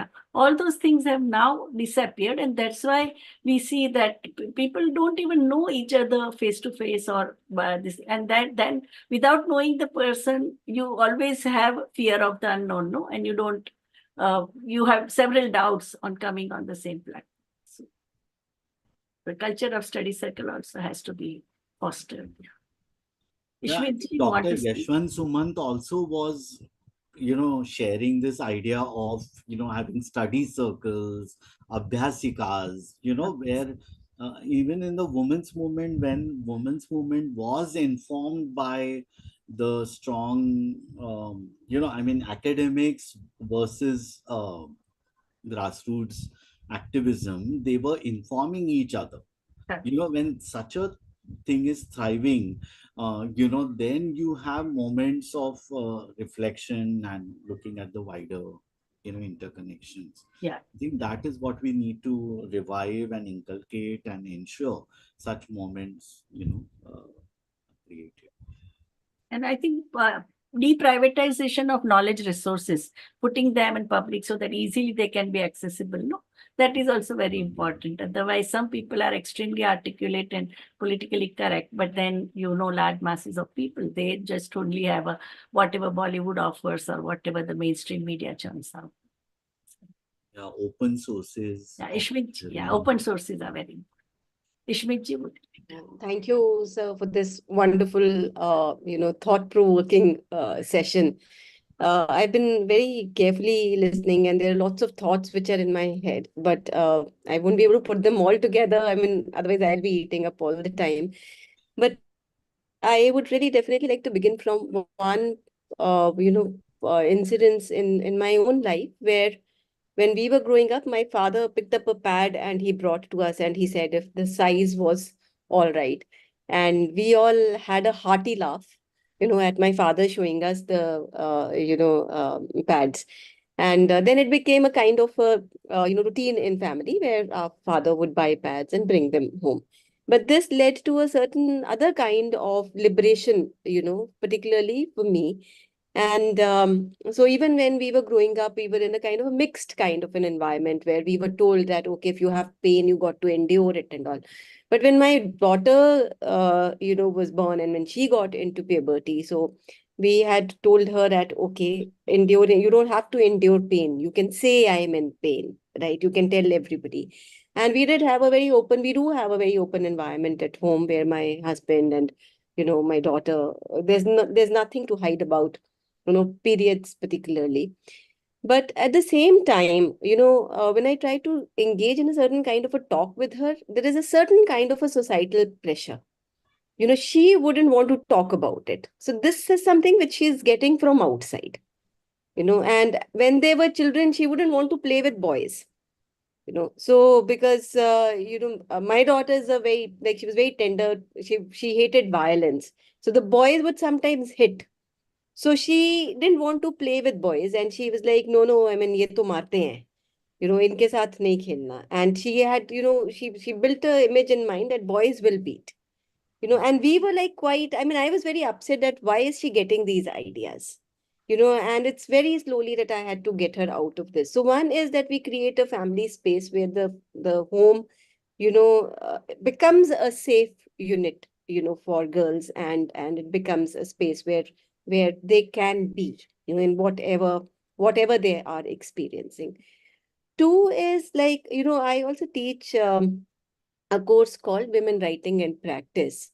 And this is a course which is an optional course, but it becomes mandatory for the first year students because we are not able to give them choice. And when all the boys come in, so they, in a way, the first class is that they hate this course. So they're like, okay, they are going to talk about women and, we're going to read this, even if we don't want to. And the first lecture that I engage with them is that I ask them that, is patriarchy only, are we talking about patriarchy's damage only to women, or has patriarchy in any ways damaged men also? And we, in a way, talk about how difficult patriarchy has been for men. So I never begin with women rights. I never begin with, feminism. I always begin with, how damaging patriarchy is for men. And then we come on to feminism. And by the time, our introductory sessions are over, these boys, they're very few in number, but because English studies has lesser boys and more girls. So, but they are sensitized and then they begin enjoying the course. And it was really elating for me when in one of the batches, a group of boys had organized the Women's Day for, their classmates. So I think one thing where we have failed, is that as feminists, we've not been able to reach to men, on a larger scale within society. And the most hated word amongst men is feminism or feminist. So the moment you say, I'm a feminist, they hate you.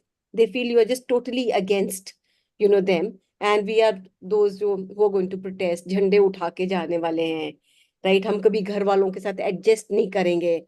So this is how laymen, kind of think about us. So, but I've got a lot of ideas from your talk today, particularly, the Bell Bajao campaign, small little videos we can put in and say that, okay, if you feel this, go and ring the bell. And maybe like, we've been talking about hand holding, throughout the course.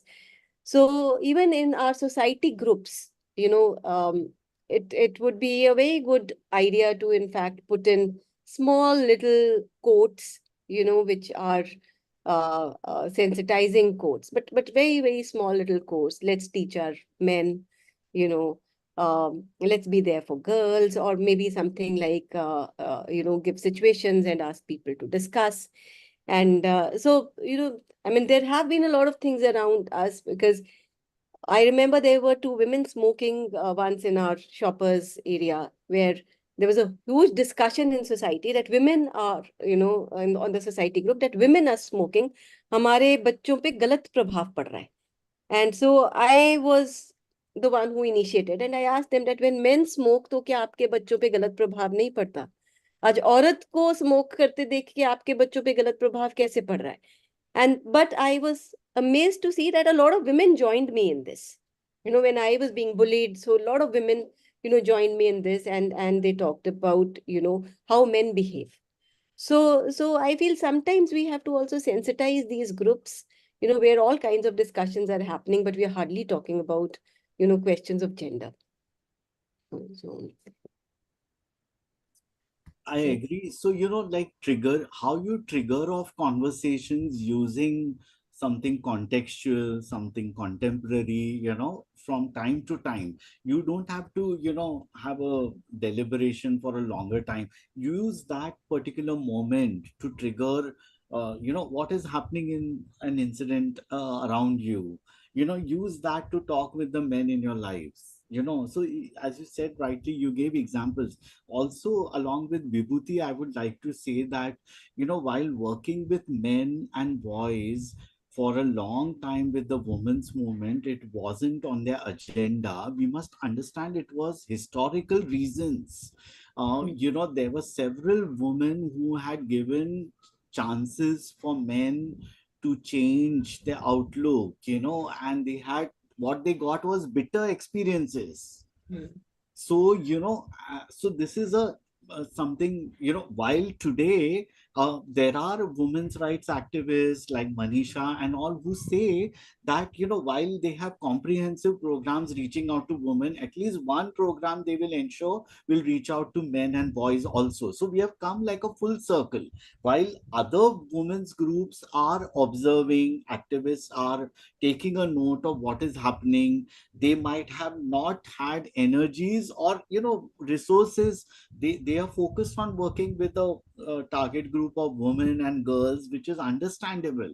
And there are on the fence, some women's activists and academicians are also taking a note. Our role is to bounce them with our development, with our ideas, so they will take a note. And since you had Flavia Agnes as one of the leading speakers here, I must tell you my own example. When in 1993 Mawa was born, initially she had that particular policy, sort of, that no men invited at her office. Even if a brother brings a distressed sister, he should bring her, leave her, and go away. So so and all that, I remember talking to Vibhuti and others, that bitterness has come through long experiences, not just one or two times, but several times they have seen what sort of responses men were giving.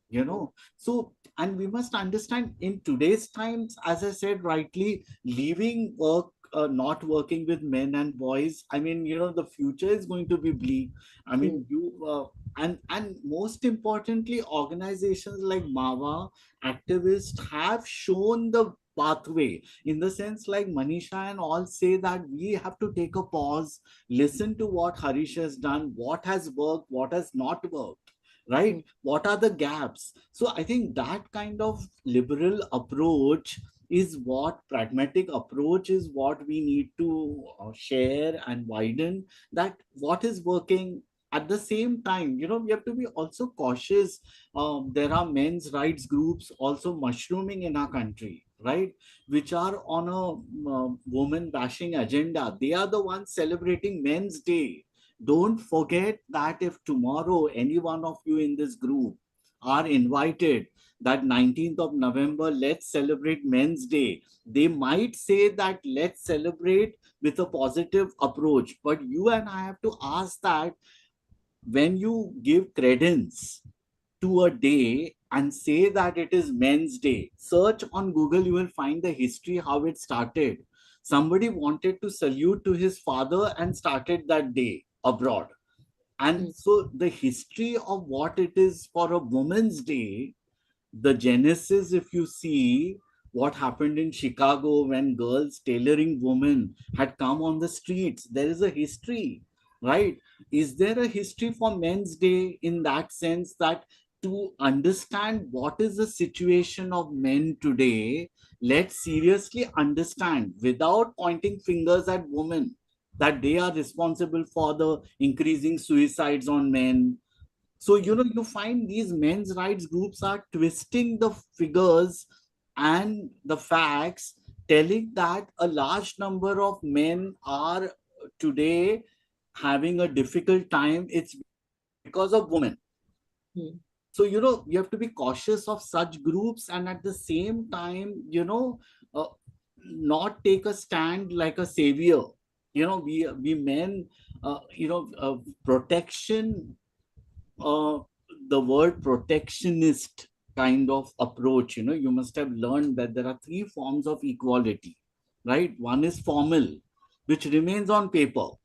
Somebody saying that, पुरुष काम पे जाते हैं सवेरे से लेके रात तक, औरत भी जा सकती है, किसने रोका है?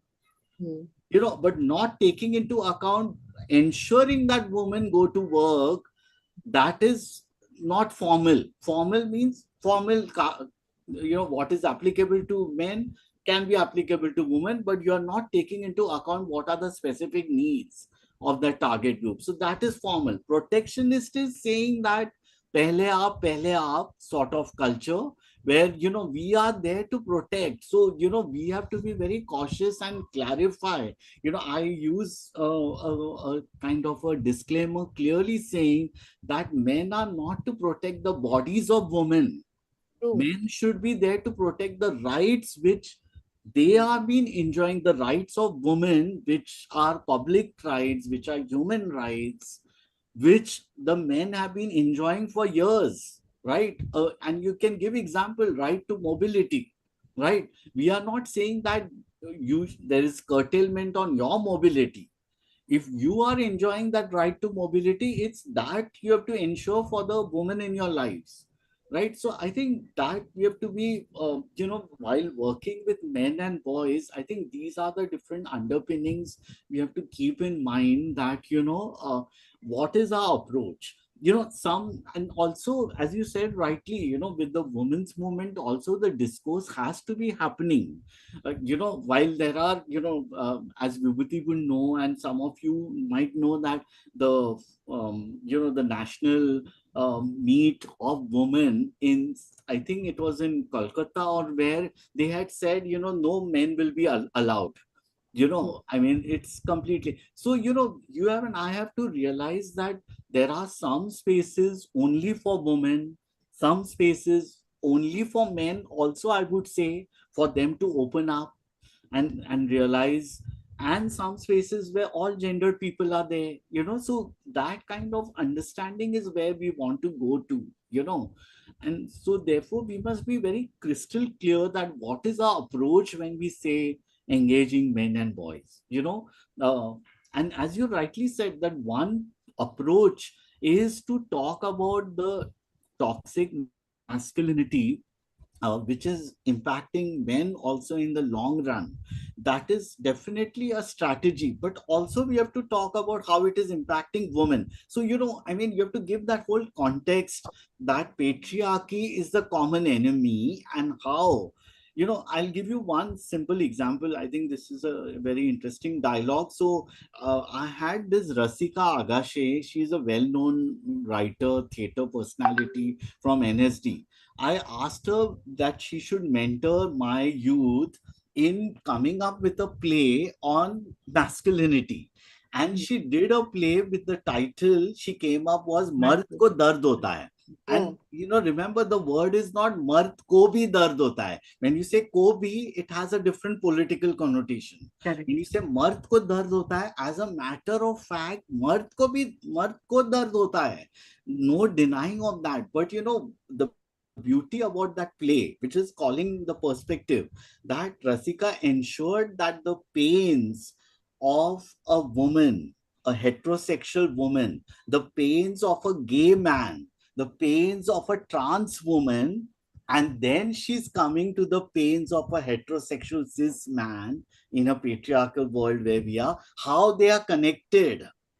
So remember, she is not saying that, talking about the impact of patriarchy on men without touching the other pains. See what happens when heterosexual cis men realize the pain of what a woman is going through, and that they are also impacted by the same system through the rigid gender norms, then they become more empathizers for a long-term engagement. Theirs will not be momentarily. They will realize the pain as a man unable to talk about their vulnerabilities, so they can empathize with other marginalized people more.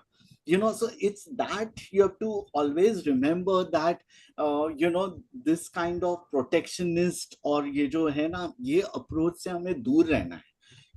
I mean, in all whatever our intentions, that we want to broach this topic, break the silence, involve more and more men. But remember, at the back of our mind, I mean, we need to tell that, a large number of women and other gender minorities, what kind of living they are going through. The Human Development Index, we talk about human development of a society, as how we have failed, how we are ranking low.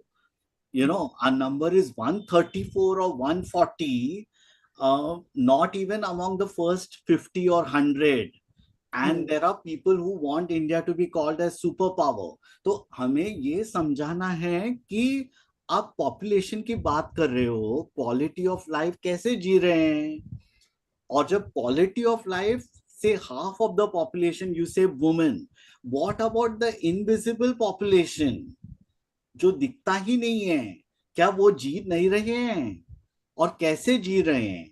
So I think, we have to connect the dots and give the wider picture, holistic picture in any long-term engagement, around gender-based discrimination. Now, the words, what we were talking earlier about VAW, wow, from there we came to GBV. And even in GBV, some people would say that it's not just gender-based violence on women. And rightfully, it should be seen in a wider sense. It can be, when you say gender-based violence, it can be violence on anyone, any gendered person, no? Because if you are not talking about binaries, if you are talking about on a trans man, what kind of violence is happening, that also has to be examined. You cannot say that I will just talk only about a heterosexual cis woman's plight. And those which are invisibilized. See, one side, census and others haven't come up with figures, and so there is underreporting, and so therefore people will say, what is the percentage? It's not even less than 1% or 2%. You and I have to argue, whether it's 1% or in society, when we are talking about harmony and living peacefully, coexisting, so one has to keep on talking about the intersectionality and look with that intersectional feminist lens. And also the earlier word, people, I think Vibhuti can expand this, that people misnomer feminism is a misused word. There is no denying, but I must tell you, we have to all use it as an opportunity to tell what I mean by as a feminist. Pro-feminist man is a word which is in vogue, right? Pro-feminist man.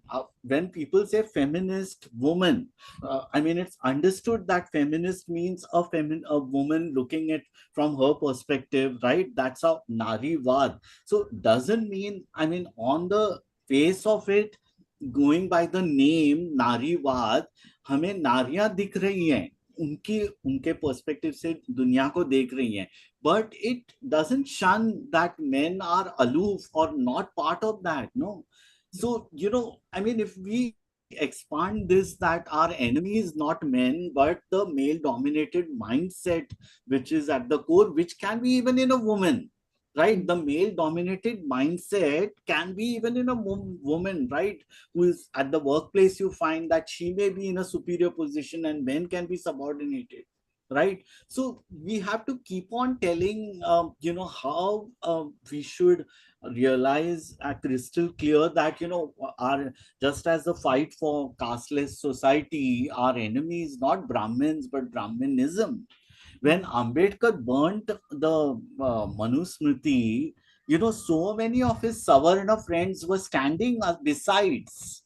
So people forget that his message was loud and clear, not just talking about religion, how it subordinates women, but telling that, look, my Savarna friends are also in my fight, collaborators. They are my supporters. My enemy is not Brahmin. So I think, people have just misreading or limited. Jyotiba Phule was said that he is working only for the oppressed women, but he was the one who started a strike of nai. क्या बोलेंगे उनको नाई को? Barber's strike. Now that was for the Brahmin women whose heads were shaved when their husbands had died. If people would have said Jyotiba was only for the oppressed or marginalized caste people, He was from a gardener community, Mali. Why would he do for the Brahmin women's this kind of a strike? Mobilizing all the barbers that they should come together and nobody should shave off. And that practice was stopped. So, I mean, the larger picture, what Jyotiba was trying to, constantly tell of a casteless, classless, gender just society, I think that is what we need to put in the larger frame, that they are all, today, sadly speaking, I wouldn't give name, but somebody who is working for the rights of the queer people, you must be knowing whom I'm referring, is a big Islamophobe. The way he rants on social media, and he is the chairperson of a well-known trust, the first in India to have started working for homosexual people, right? Yeah. So you can say that I'm passionate and talking about the rights of homosexual, but it's because of Christians and Muslims that today where we are, is this what he's been talking day in and out, and nobody, and there are activists who say that, but he is doing some good work for queer people. He's doing good work, but this kind of damage he's doing in other ways, that intersectional, as an Islamophobe, I think that has to be decried. That mostly happens because when, people in these movements also become a bit elitist, No, he has been like that from day one. Right. So, Yeah. so that's the Because even during and 92 riots, elitism he had that taken leads to that things, because all focused movements in the true sense lead to some kind of universalism. Correct. So a woman's pain is also understood by, a woman also understands the man's pain, in that sense.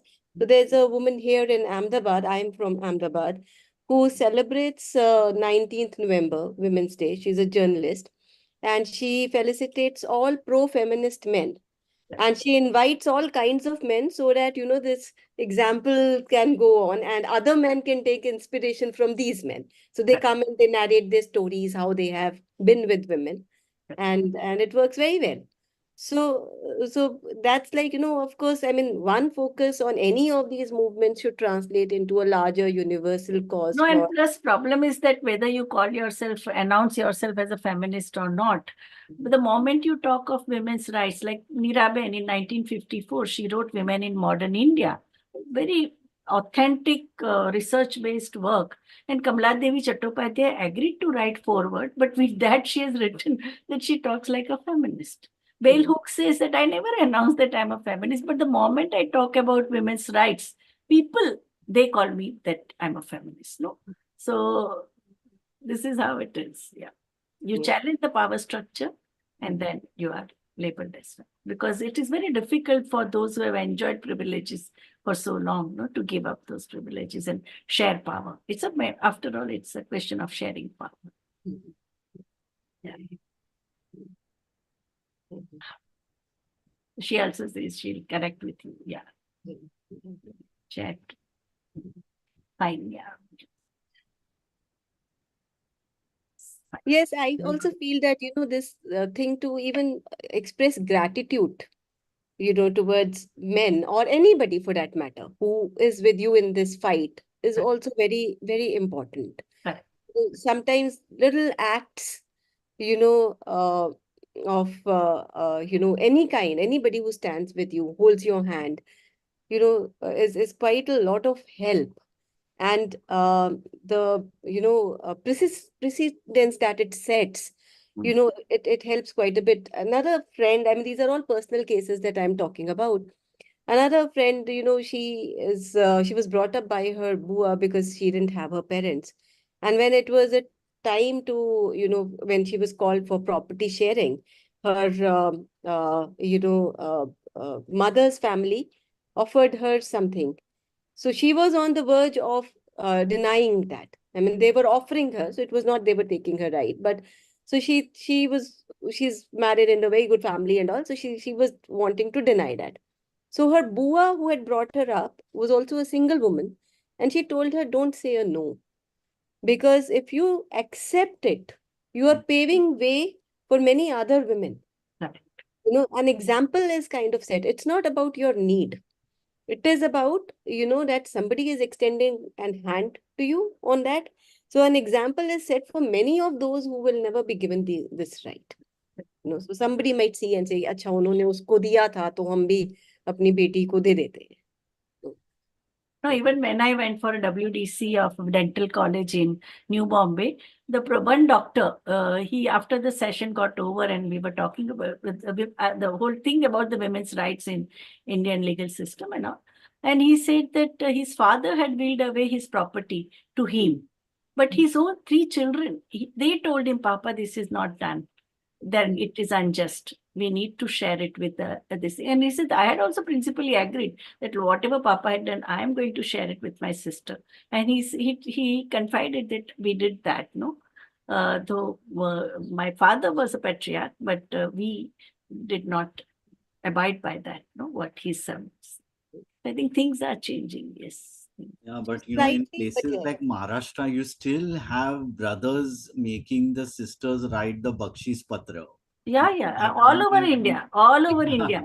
In fact, the magistrate, district magistrate in Rajasthan sent a circular on a letterhead, government letterhead, that on just one day before Raksha Bandhan, if your daughters are not ready, if your sisters don't will away their property to you, please don't allow them to tie Rakhi. And it became a big issue in Rajasthan, no? That how can a government officer send this kind of circular to all the village councils and all? He had sent it on. So what do we do with all these like We have to parents fight and with fathers? stigma. Right. No, I mean, my question is, what do we do with all these fathers and mothers and brothers who are basically stealing Yeah, the, it is theft. It is share theft. of their It sister? is theft of the Then there unpaid is no labor. question of love, Correct. Yeah. So for them, they still love us when they steal. But if we demand, then we don't. Rights are not accepted. Gifts can be given, but not the entitlement. The question is, Dr. Abhati Kumar Sen and Martha Nussbaum also talk, it's a question of entitlement, which is shunned. But okay, we can give you some gift here and there, the way we give to children, not the way we give to Part of it. populace. Yeah, so the power, I think controlling the power. autonomy of women, unless it is asserted. See, you find these small courts which are there, sessions court and all. You find brothers vying for property. How many examples do you recollect where a mother or a sister has gone for their rightful share and fighting?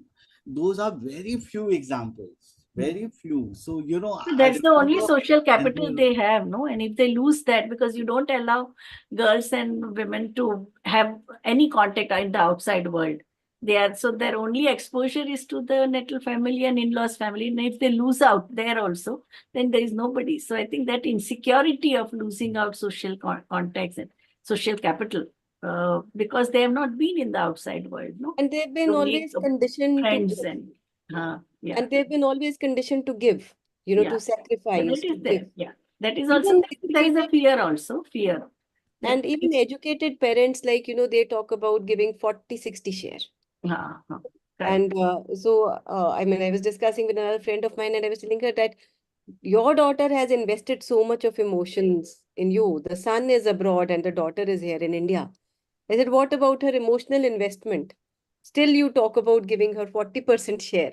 You know? Yeah, So that, I mean, it is going to still take time, but yes, the beginning has already happened. happened. Correct. So it's not a very disgusting situation, but slowly and steadily, I think the things are now changing. Yeah. See, Simaji has written her comments in chat box. You can speak, Simaji. You can unmute and speak, yes. So just wanted to share, like I'm living on my father's property. My husband and my brother have made the property. My bua's name was not there in the will. Still, my Tayaji decided to divide it.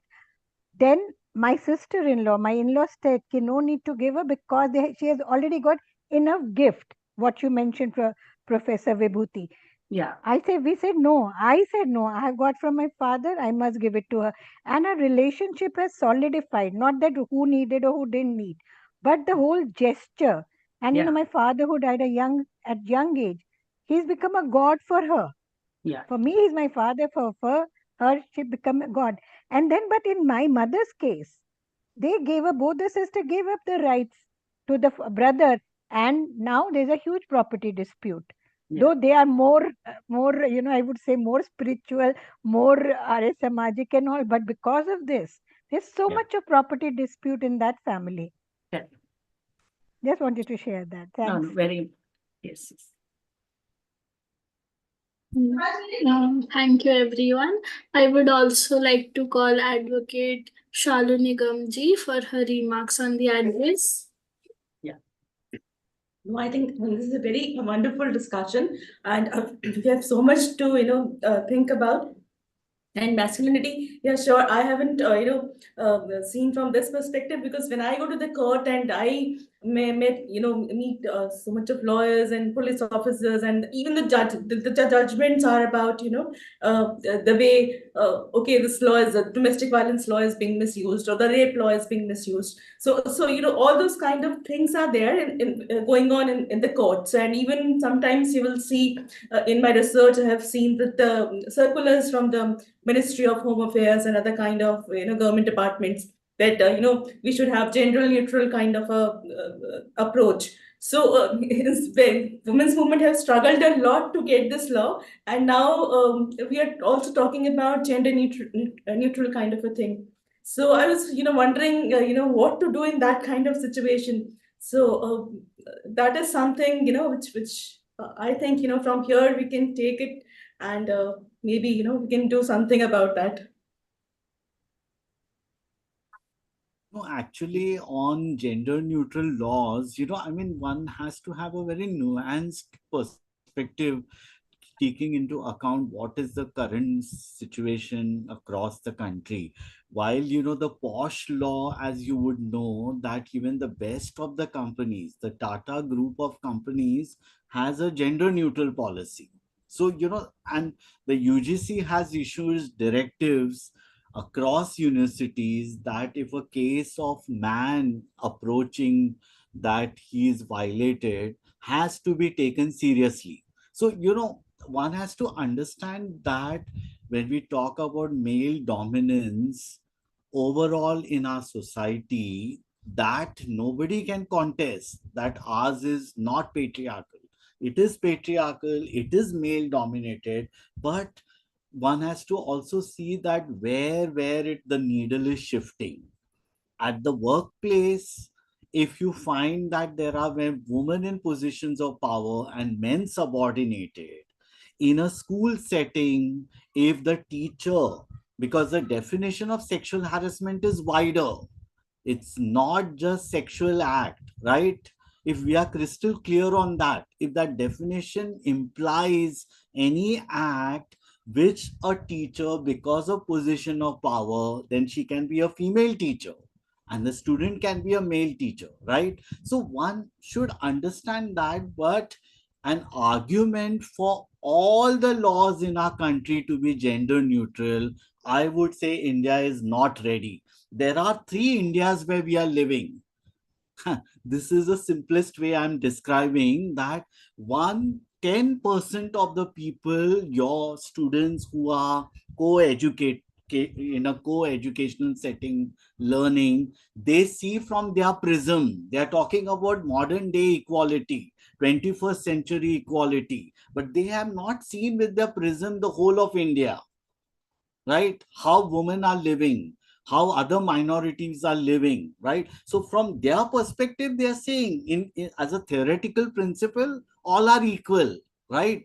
But the reality you have to bring, so वो एक 10% लोग हैं जो अपने चश्मे से देख रहे हैं और वो गलत नहीं है अपनी नजर से, लेकिन is India prepared for that gender neutral laws where equality of opportunities of education, equality of opportunities for employment, is it on equal footing, male versus others, other gendered?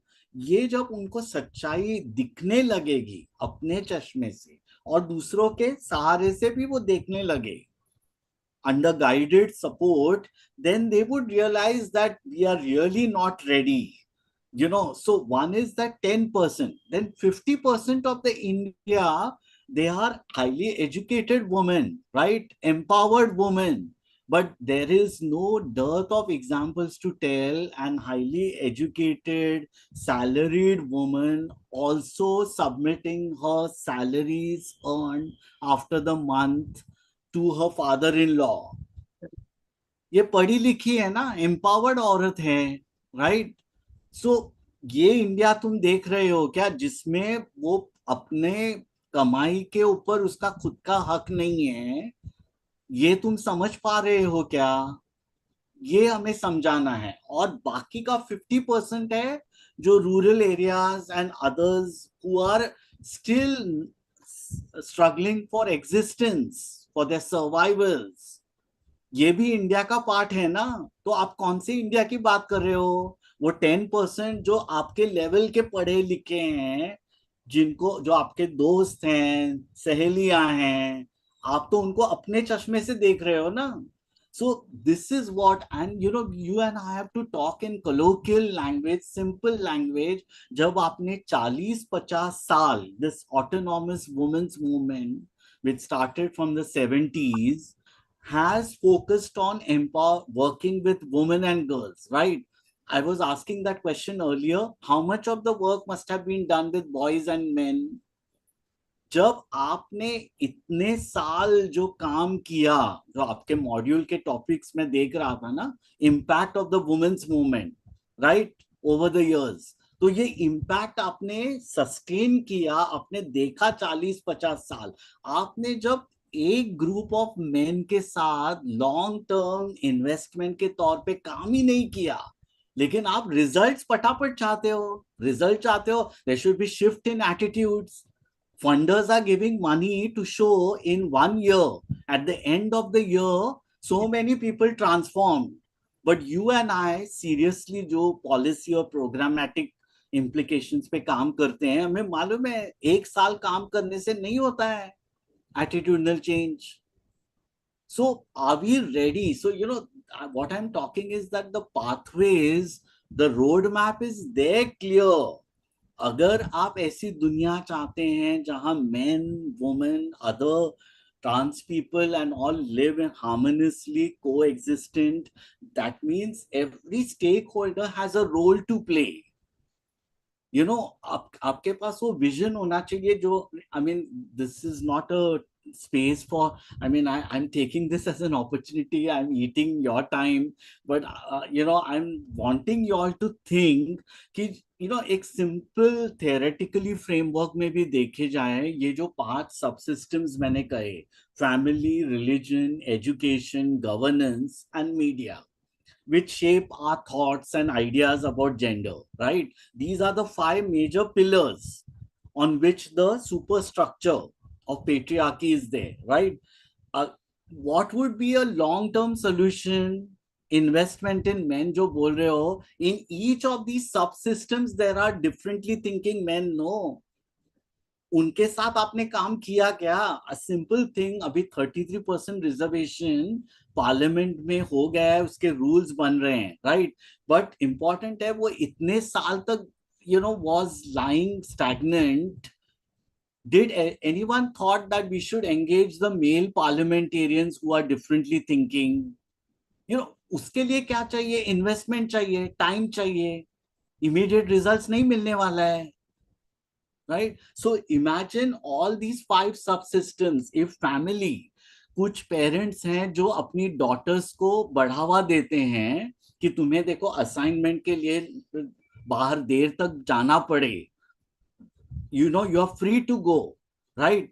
So वो एग्जाम्पल जब बढ़ेंगे, more parents associations, मोर parents examples दिखने लगेंगे कि जहां दंगल जैसी film है जिसमें जो आमिर खान जो प्रोटेगनिस्ट है वो बोलता है मैंने अपनी लड़कियों को लड़कों के जैसे परवरिश की। हम ऐसे पिता चाहते हैं क्या? लड़कों जैसे बढ़ाया उनको, मतलब क्या है? Your standard was male. आपकी नींव जो थी, फाउंडेशन था कि बेंचमार्क वाज मेल, और आप अच्छे रेसलर नहीं बन पाए तो वो सपना आपने लड़कियों में डाल दिया जो उस लड़की का सपना नहीं था। So when you respect the autonomy and give impetus to the child, irrespective of whether male or female or a trans person, so I think all these subsystems you need to have examples. And right now, you and I have to assure the people with whom we work that the numbers are less, right? Promising examples कम है, लेकिन ये कैसे बढ़ाएंगे ना? जो आज अपने इतने कुछ लोगों ने एग्जाम्पल्स दिए, स्मिथ ने और लोगों ने, अपनी निजी जिंदगी के ना, तो वो जब स्वेल हो जाएंगे, when one talks to the other and the others also take inspiration. If the protagonist could do this in a film or in my article, why can't I do? It's a safer, non-threatening way rather than pointing fingers. आप perpetrators हो, आप में क्या बदल होने वाला है? ये strategy काम नहीं आएगा. But long term, where you are giving a space for that person also to reflect, at the same time, you are no way condoning. You are telling the gravity of the situation, but also ensuring that they are not overwhelmed. So that's the challenge of working with young people with whom you all must be working with. So, the moment, even in a gender course or, any kind of program intervention you're having on gender, you have to ensure that the target audience, they don't feel so overwhelmed. अरे इतनी बड़ी समस्या है, हजारों सालों से चलती आ रही है, मैं क्या करने वाला हूँ? So your role is to tell that whatever your little bit, how you will contribute to the wider picture. And we are not asking. When I started mentoring young boys, I had a clear mandate. I was not there to allow them that they should become social workers. They should be students only.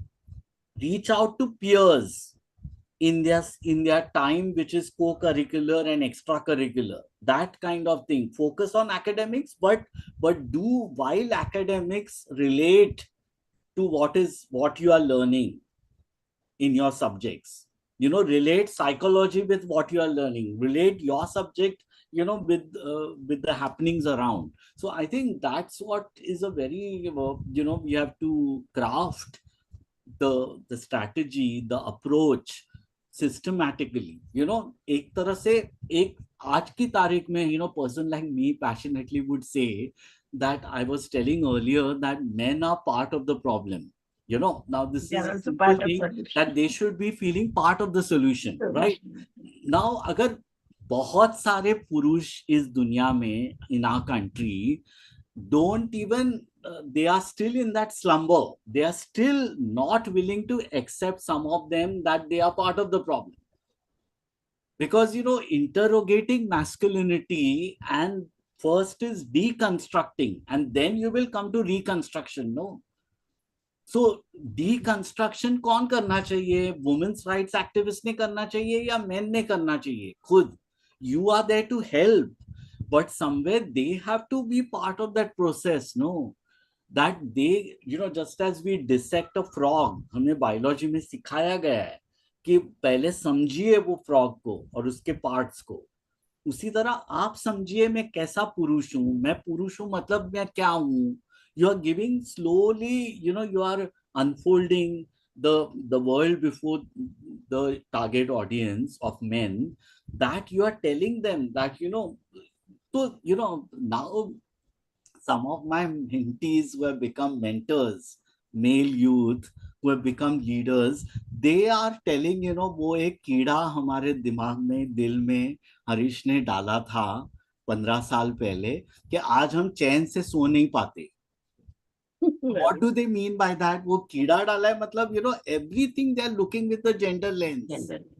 And they are saying that our lives have also become positive and enriching.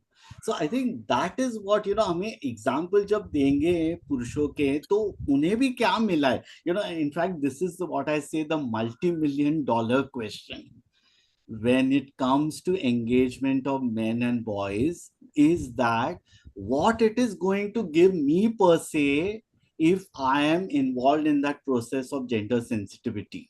मुझे क्या मिलने वाला है. मेरे पास तो privileges इतने सालों से हैं जो मैं त्यागना नहीं चाहता. और हम जो बोल रहे हैं उनको इन्वॉल्व कर रहे हैं, एंगेज कर रहे हैं, हम बोलते हैं you will have to undo privilege, right. वो तो त्यागने ही पड़ेंगे ना, because that clearly we should have that understanding. You are not talking theoretical thing, you are talking of a gender equal society, so you have to give away privileges, which is the hardest thing.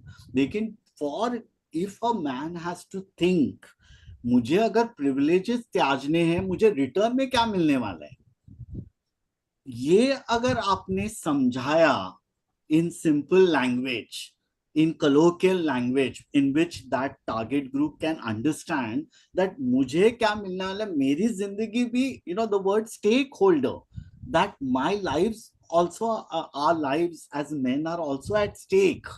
वो दाव पे लगी है. वो stake जो है वो for the better अगर change करना है, improve करना है, our lives have to be more enriching. हमारी जो relationship with our girlfriends, with our spouse, with the woman at the workplace, वो अगर healthy होना चाहिए, positive होना चाहिए, enriching होना चाहिए, तो वो मेरे लिए एक लाभ ही है ना. वो that is the gains. See what happens in the rat race or in the race where you have to go for pots of money. कोई ये बताएगा नहीं, और अगर आप बोलेंगे तो बोलेंगे ये हंसने की बात है, मतलब क्या गेन्स के बोल रहा है. बट जो पुरुष इस पूरी प्रक्रिया में, जो एग्जाम्पल मैंने दिया मेरे फॉर्मर मेंटी का, it's coming from own experience. No, वो वही लड़का बोल रहा है वो कीड़ा तो डाला हरीश ने हमारे दिमाग में, लेकिन मैं अपनी वाइफ और अपनी बेटी से बहुत कुछ सीख रहा हूं. ये जब वो बोलता है convincingly, then that is going to touch a chord with the men around. क्योंकि और जब मेरे जैसे बोलने लगेंगे कि when I'm fighting with the machismo, with the man's idea जो परंपरा से आ रही है, when I am fighting, I should be open enough and candid enough to tell कि मैं उससे लगातार जूझ रहा हूं. ऐसा नहीं है कि मैंने सब हासिल कर लिया है as a gender sensitive person, as a pro feminist man, मतलब मैं गाली गलौज नहीं देता हूं. ये मुझे बोलने से नहीं होगा, मुझे सच्चाई बोलनी पड़ेगी कि मैं कोशिश कर रहा हूं. मतलब जो सच्चाई है वो अगर आप फ्रीली ओपनली शेयर करोगे, then they also know that it's a process. It's something which they will have to keep on fighting, with the matches move inside them, जो बोलते हैं अपने अंदर का जो रावण, जो फ्रेज बोलेंगे ना, आपके अंदर का रावण है ना, वो पराये में नहीं है, आपके अंदर है.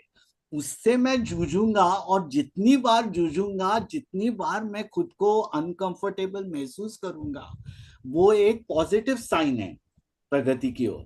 So I think that's what in colloquial language and in a thing which they can connect, because the challenge I think will be that how these men can be long term supporters. No, मतलब ये tokenism करके हमें नहीं करना है, क्योंकि आज क्या हो रहा है, वो प्रोजेक्ट मोड में लोग बहुत सारे हैं ना, क्योंकि ये एक फर्स्ट नेसेंट फेज है कि जब मैस्कुलिनिटी पे लोग इंटरोगेट हो रहे हैं. There is a platform like Men Engage internationally, and there is Men Engage Asia, Men Engage Australia, Men Engage Europe. So it's a positive sign, but we have to also remember that it's a long term process, and one has to be, when share the gray shades, where men have changed that, but at the same time there are examples where there are cases of sexual harassment done by people in the developmental field, and others have been mum, not taking a stand. So I think that is a big disservice. In India, there are examples in our own state, Maharashtra, and when Kamala Bhasin came to know about some such man that whom she thought was positive, but in his personal life and professional life, maltreating women, she disowned and completely kept a distance. So I think it's a long journey sometimes. I and Vibhuti, we would say that we are fellow travelers.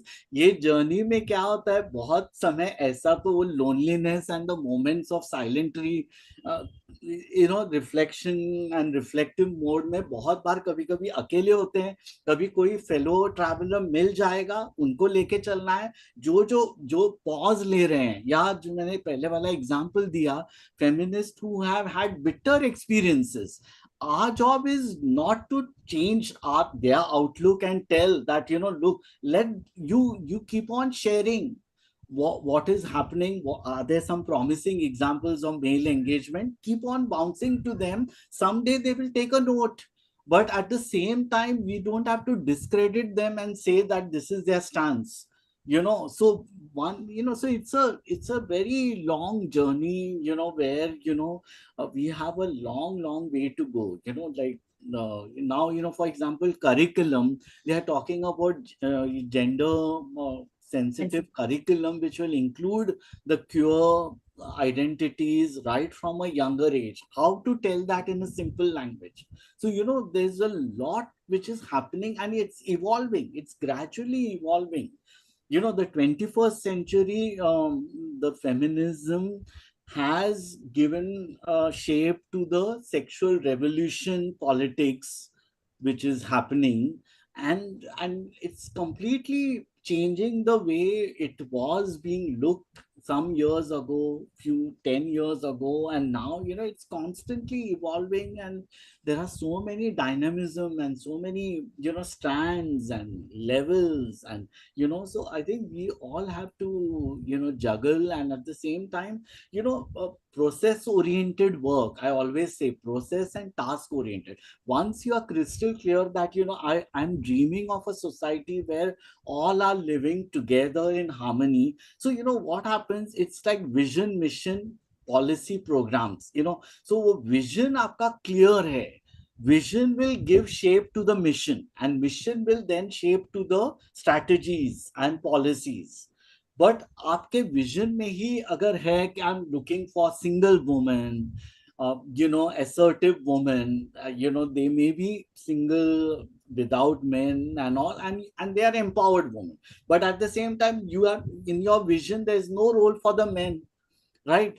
So then if your vision is crystal clear that they all have a role and they are all stakeholders and they all will co-create that society, then accordingly the mission will be shaped. And even in the mission, even if suppose you are with an organization or with a movement with a certain mandate, you should have that vision to see the spaces for solidarity, and where you can converge, where you need to rethink, relook, re-examine. So I think it's a very fascinating, but at the same time it's sometimes draining, sometimes quite a lot. But I think fellow travelers and fellow this thing will really strengthen each other, and that's how we will be moving. There will be always in any moment some moments of stagnation, some moments of um, paths which are milestones. We will have to keep doing our bit, everyone. Yeah, no, in fact, Nirbhaya tragedy के बाद एक India daughters करके film बनी थी, शायद आपने देखी हो. And in that, वो चारों लोग ये कह रहे थे कि they don't feel that kind of कि हमने कुछ गलत काम किया है.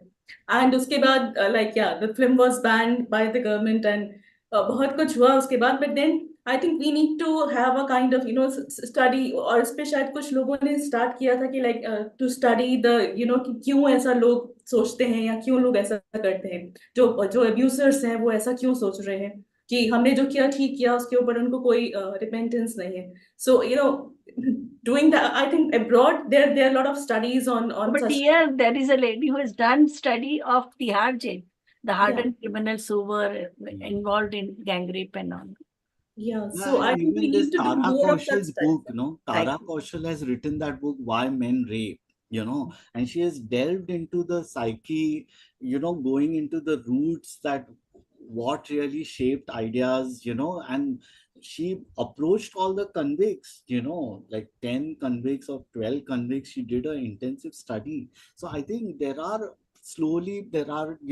people who are interrogating, and they are going. Even the Vijay Raghavan's department also, there are many who are focusing on boys in conflict with law, especially for the extremely, they call it heinous sexual crime. And the focus is on boys and interview. It's a qualitative study. So yeah, I think it will be, she'll be facing viva soon. Then it will be in public domain. The thesis will be. Thank you so much, sir, for Quite taking our enlightening. time and wonderfully answering all our questions. I would also like to thank all our participants and panel members for such an illuminating discussion. With this, we now move on to our feedback session. The floor is now open to the audience. You can raise your hand on Zoom or type in your feedback on the chat box. So Yashika, so I think I can opt to leave the session. So I think you can carry on, Thank you, sir, for a wonderful discussion, and we'll be in touch with you later on. Yeah, sure. Many of us. Thank you so much for this Thank you. opportunity to IMPRI, and I wish and hope that we work together, the policy level, talking about male engagement, advocacy. We have a long many things to do, which we can do jointly. So thank you once again, Arjun and your entire team, and Vibhuti ji, for giving this opportunity. We really hope that our paths cross, and we do work together in whatever capacity. The film festival which I mentioned, the 2-day traveling film festival, so if anyone wants to organize, or I can share some material of past catalogs of the film fest, which can be done in a college or a university anywhere in India. So I'd be happy if I mentioned my email ID and phone number, so we can be in touch. I am Is there in the chat box. implementing the 6th edition of my traveling film fest, which will go to around 15 cities from April in the coming 5-6 months. So we'll be happy to have you all, in any of those cities, as fellow discussants, as participants, we'll be very happy. Thank you. So I'll just take your leave. Yeah. And thank you so much. You can continue.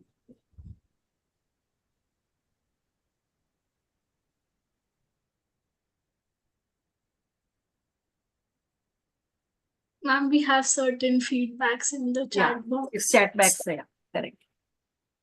So should I read it out Read them, loud? yes. Yeah, please read them. Yeah. Okay. So Pallavi says that it has been an insightful course in some or the other way. We all know or experience the things we have discussed in this course, but putting them into words and explaining them with facts and practical experience is very important. Ishmeet says, extremely meaningful course. Thank you, IMPRI, for this opportunity. I was looking for a platform to be able to contribute in my capacity. I will take it forward from here. Shilpi says, thank you so much, Vibhuti ma'am, for organizing such a wonderful cohort 2 session. It's amazing with a lot of information. And also Shalu ma'am, who has presented very good words with presentation. We also have Pallavi Chakrabarti. She says, thank you making it so comprehensive as well as intelligible for students who have never studied law as a subject. Rashi says, I am glad to have participated in this course. It has been a great refresher after college sessions on gender at TIS with Vibhuti ma'am. Thank you, Harish. Yeah. With this, we now move on to the closing remarks. I would now like to call Advocate Shalu Nigam ji, visiting Senior Fellow IMPRI, Advocate, author and researcher, Gender and Human Rights, to give the closing remarks.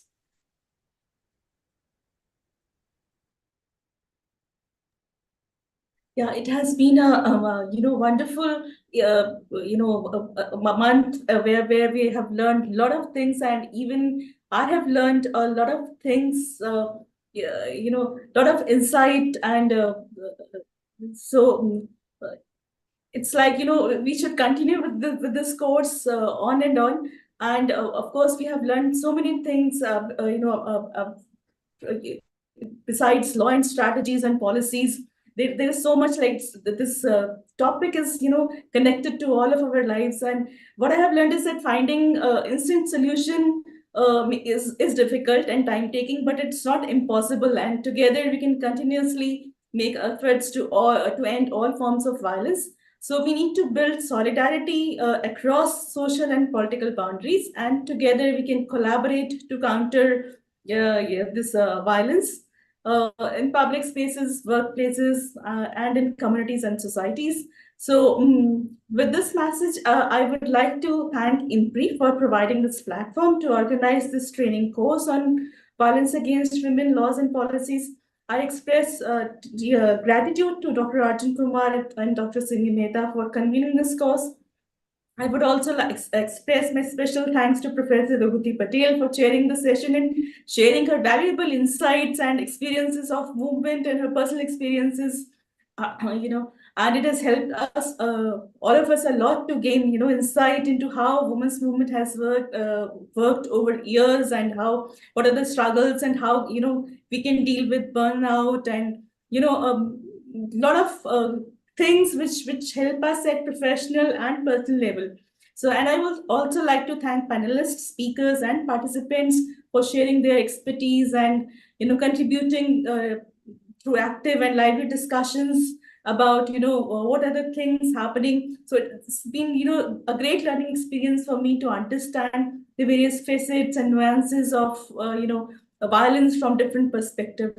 And last but not the least, I express my heartfelt gratitude to all the team members of IMPRI, including Vaishali, Vidhita, Satyam, Priyanka, Rehmat, Ria, Yashika, Ritvika, and all other members without whom this program would not have been possible. So thank you, IMPRI, for wonderfully organizing this event. And I would also like to thank all the participants once again, and my best wishes are with you. So together we can, I think, end violence against women. So I'll just end here. Thank you so much, ma'am, for your remarks. Next, we have our chair, Professor Vibhuti Patel ji, for the final closing remarks. Over to you, ma'am. I think after Dr. Shalu Nigam has expressed her views, I think I also joined and her. Nothing much remains to be said, but I have thoroughly enjoyed working with Dr. Shalu Nigam. It shows that how two generations of feminists work so harmoniously. And I think all the 24 sessions we had, where the experiential account was complemented by the 6 legal hands-on. So that makes the course very rich and complete and holistic. And also it focused on what are the remedial measures we can take, what can be the future pathways that we have in terms of creation of the structures. And here I am reminded of Justice Verma Committee is a recommendation to the Parliament of India in 2013, where it demanded the reforms that we need in terms of recording of the cases, filing of FIR, or the role of police officers and role of the court, and how to change the mindset, what kind of electoral reforms we need to have, where any candidate for the crimes related to terrorism, untouchability, communalism, or electoral malpractice, or glorification of sati or dowry is found, then that person becomes automatically disqualified. I think we need to add, and I think Justice Verma Committee also suggested that this disqualification of candidate and involved in any form of sexual offense should be included in the electoral reforms. I think we can also, wherever we can also start advocacy on these issues. And the most important work of consistent and continuous effort, because we can't just have an episodical concern for gender-based violence. We have to be very consistently and continuously work. I think that came out from all the presentations that we had. And I would like to end with the famous IPTA song, which was translated into a feminist. The feminist version was made by veteran feminist Sonal Shukla and Kusum Thakkar. Awake, women of the world. Awake, people of the world, awake. Awake, O world, awake. Upon the throne of justice must a huge protest make. Arise, humanity, arise. Cut traitors down the size. Rise, shout. You have to be heard here. Wear away this tradition woven net to destroy cruel oppression. Here they come. To end age-old discussion, here they come.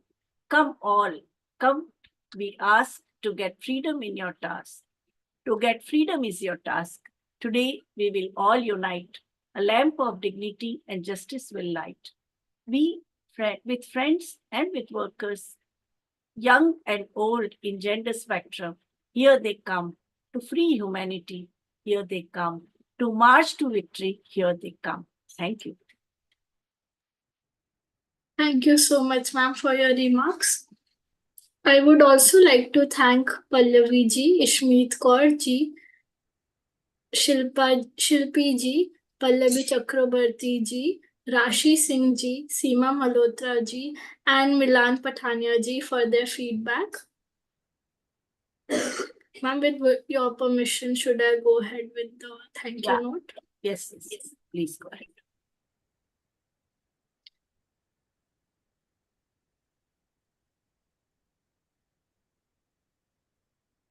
As we come to the end of the final day of ending gender-based violence, Cohort 2, Awareness of Policies and Governance, an online National Spring School program, a 4-week online immersive certificate training course, I, Yashika, researcher at IMPRI, Impact and Policy Research Institute, New Delhi, would like to propose the formal vote of thanks on behalf of IMPRI, Gender Impact Studies Center.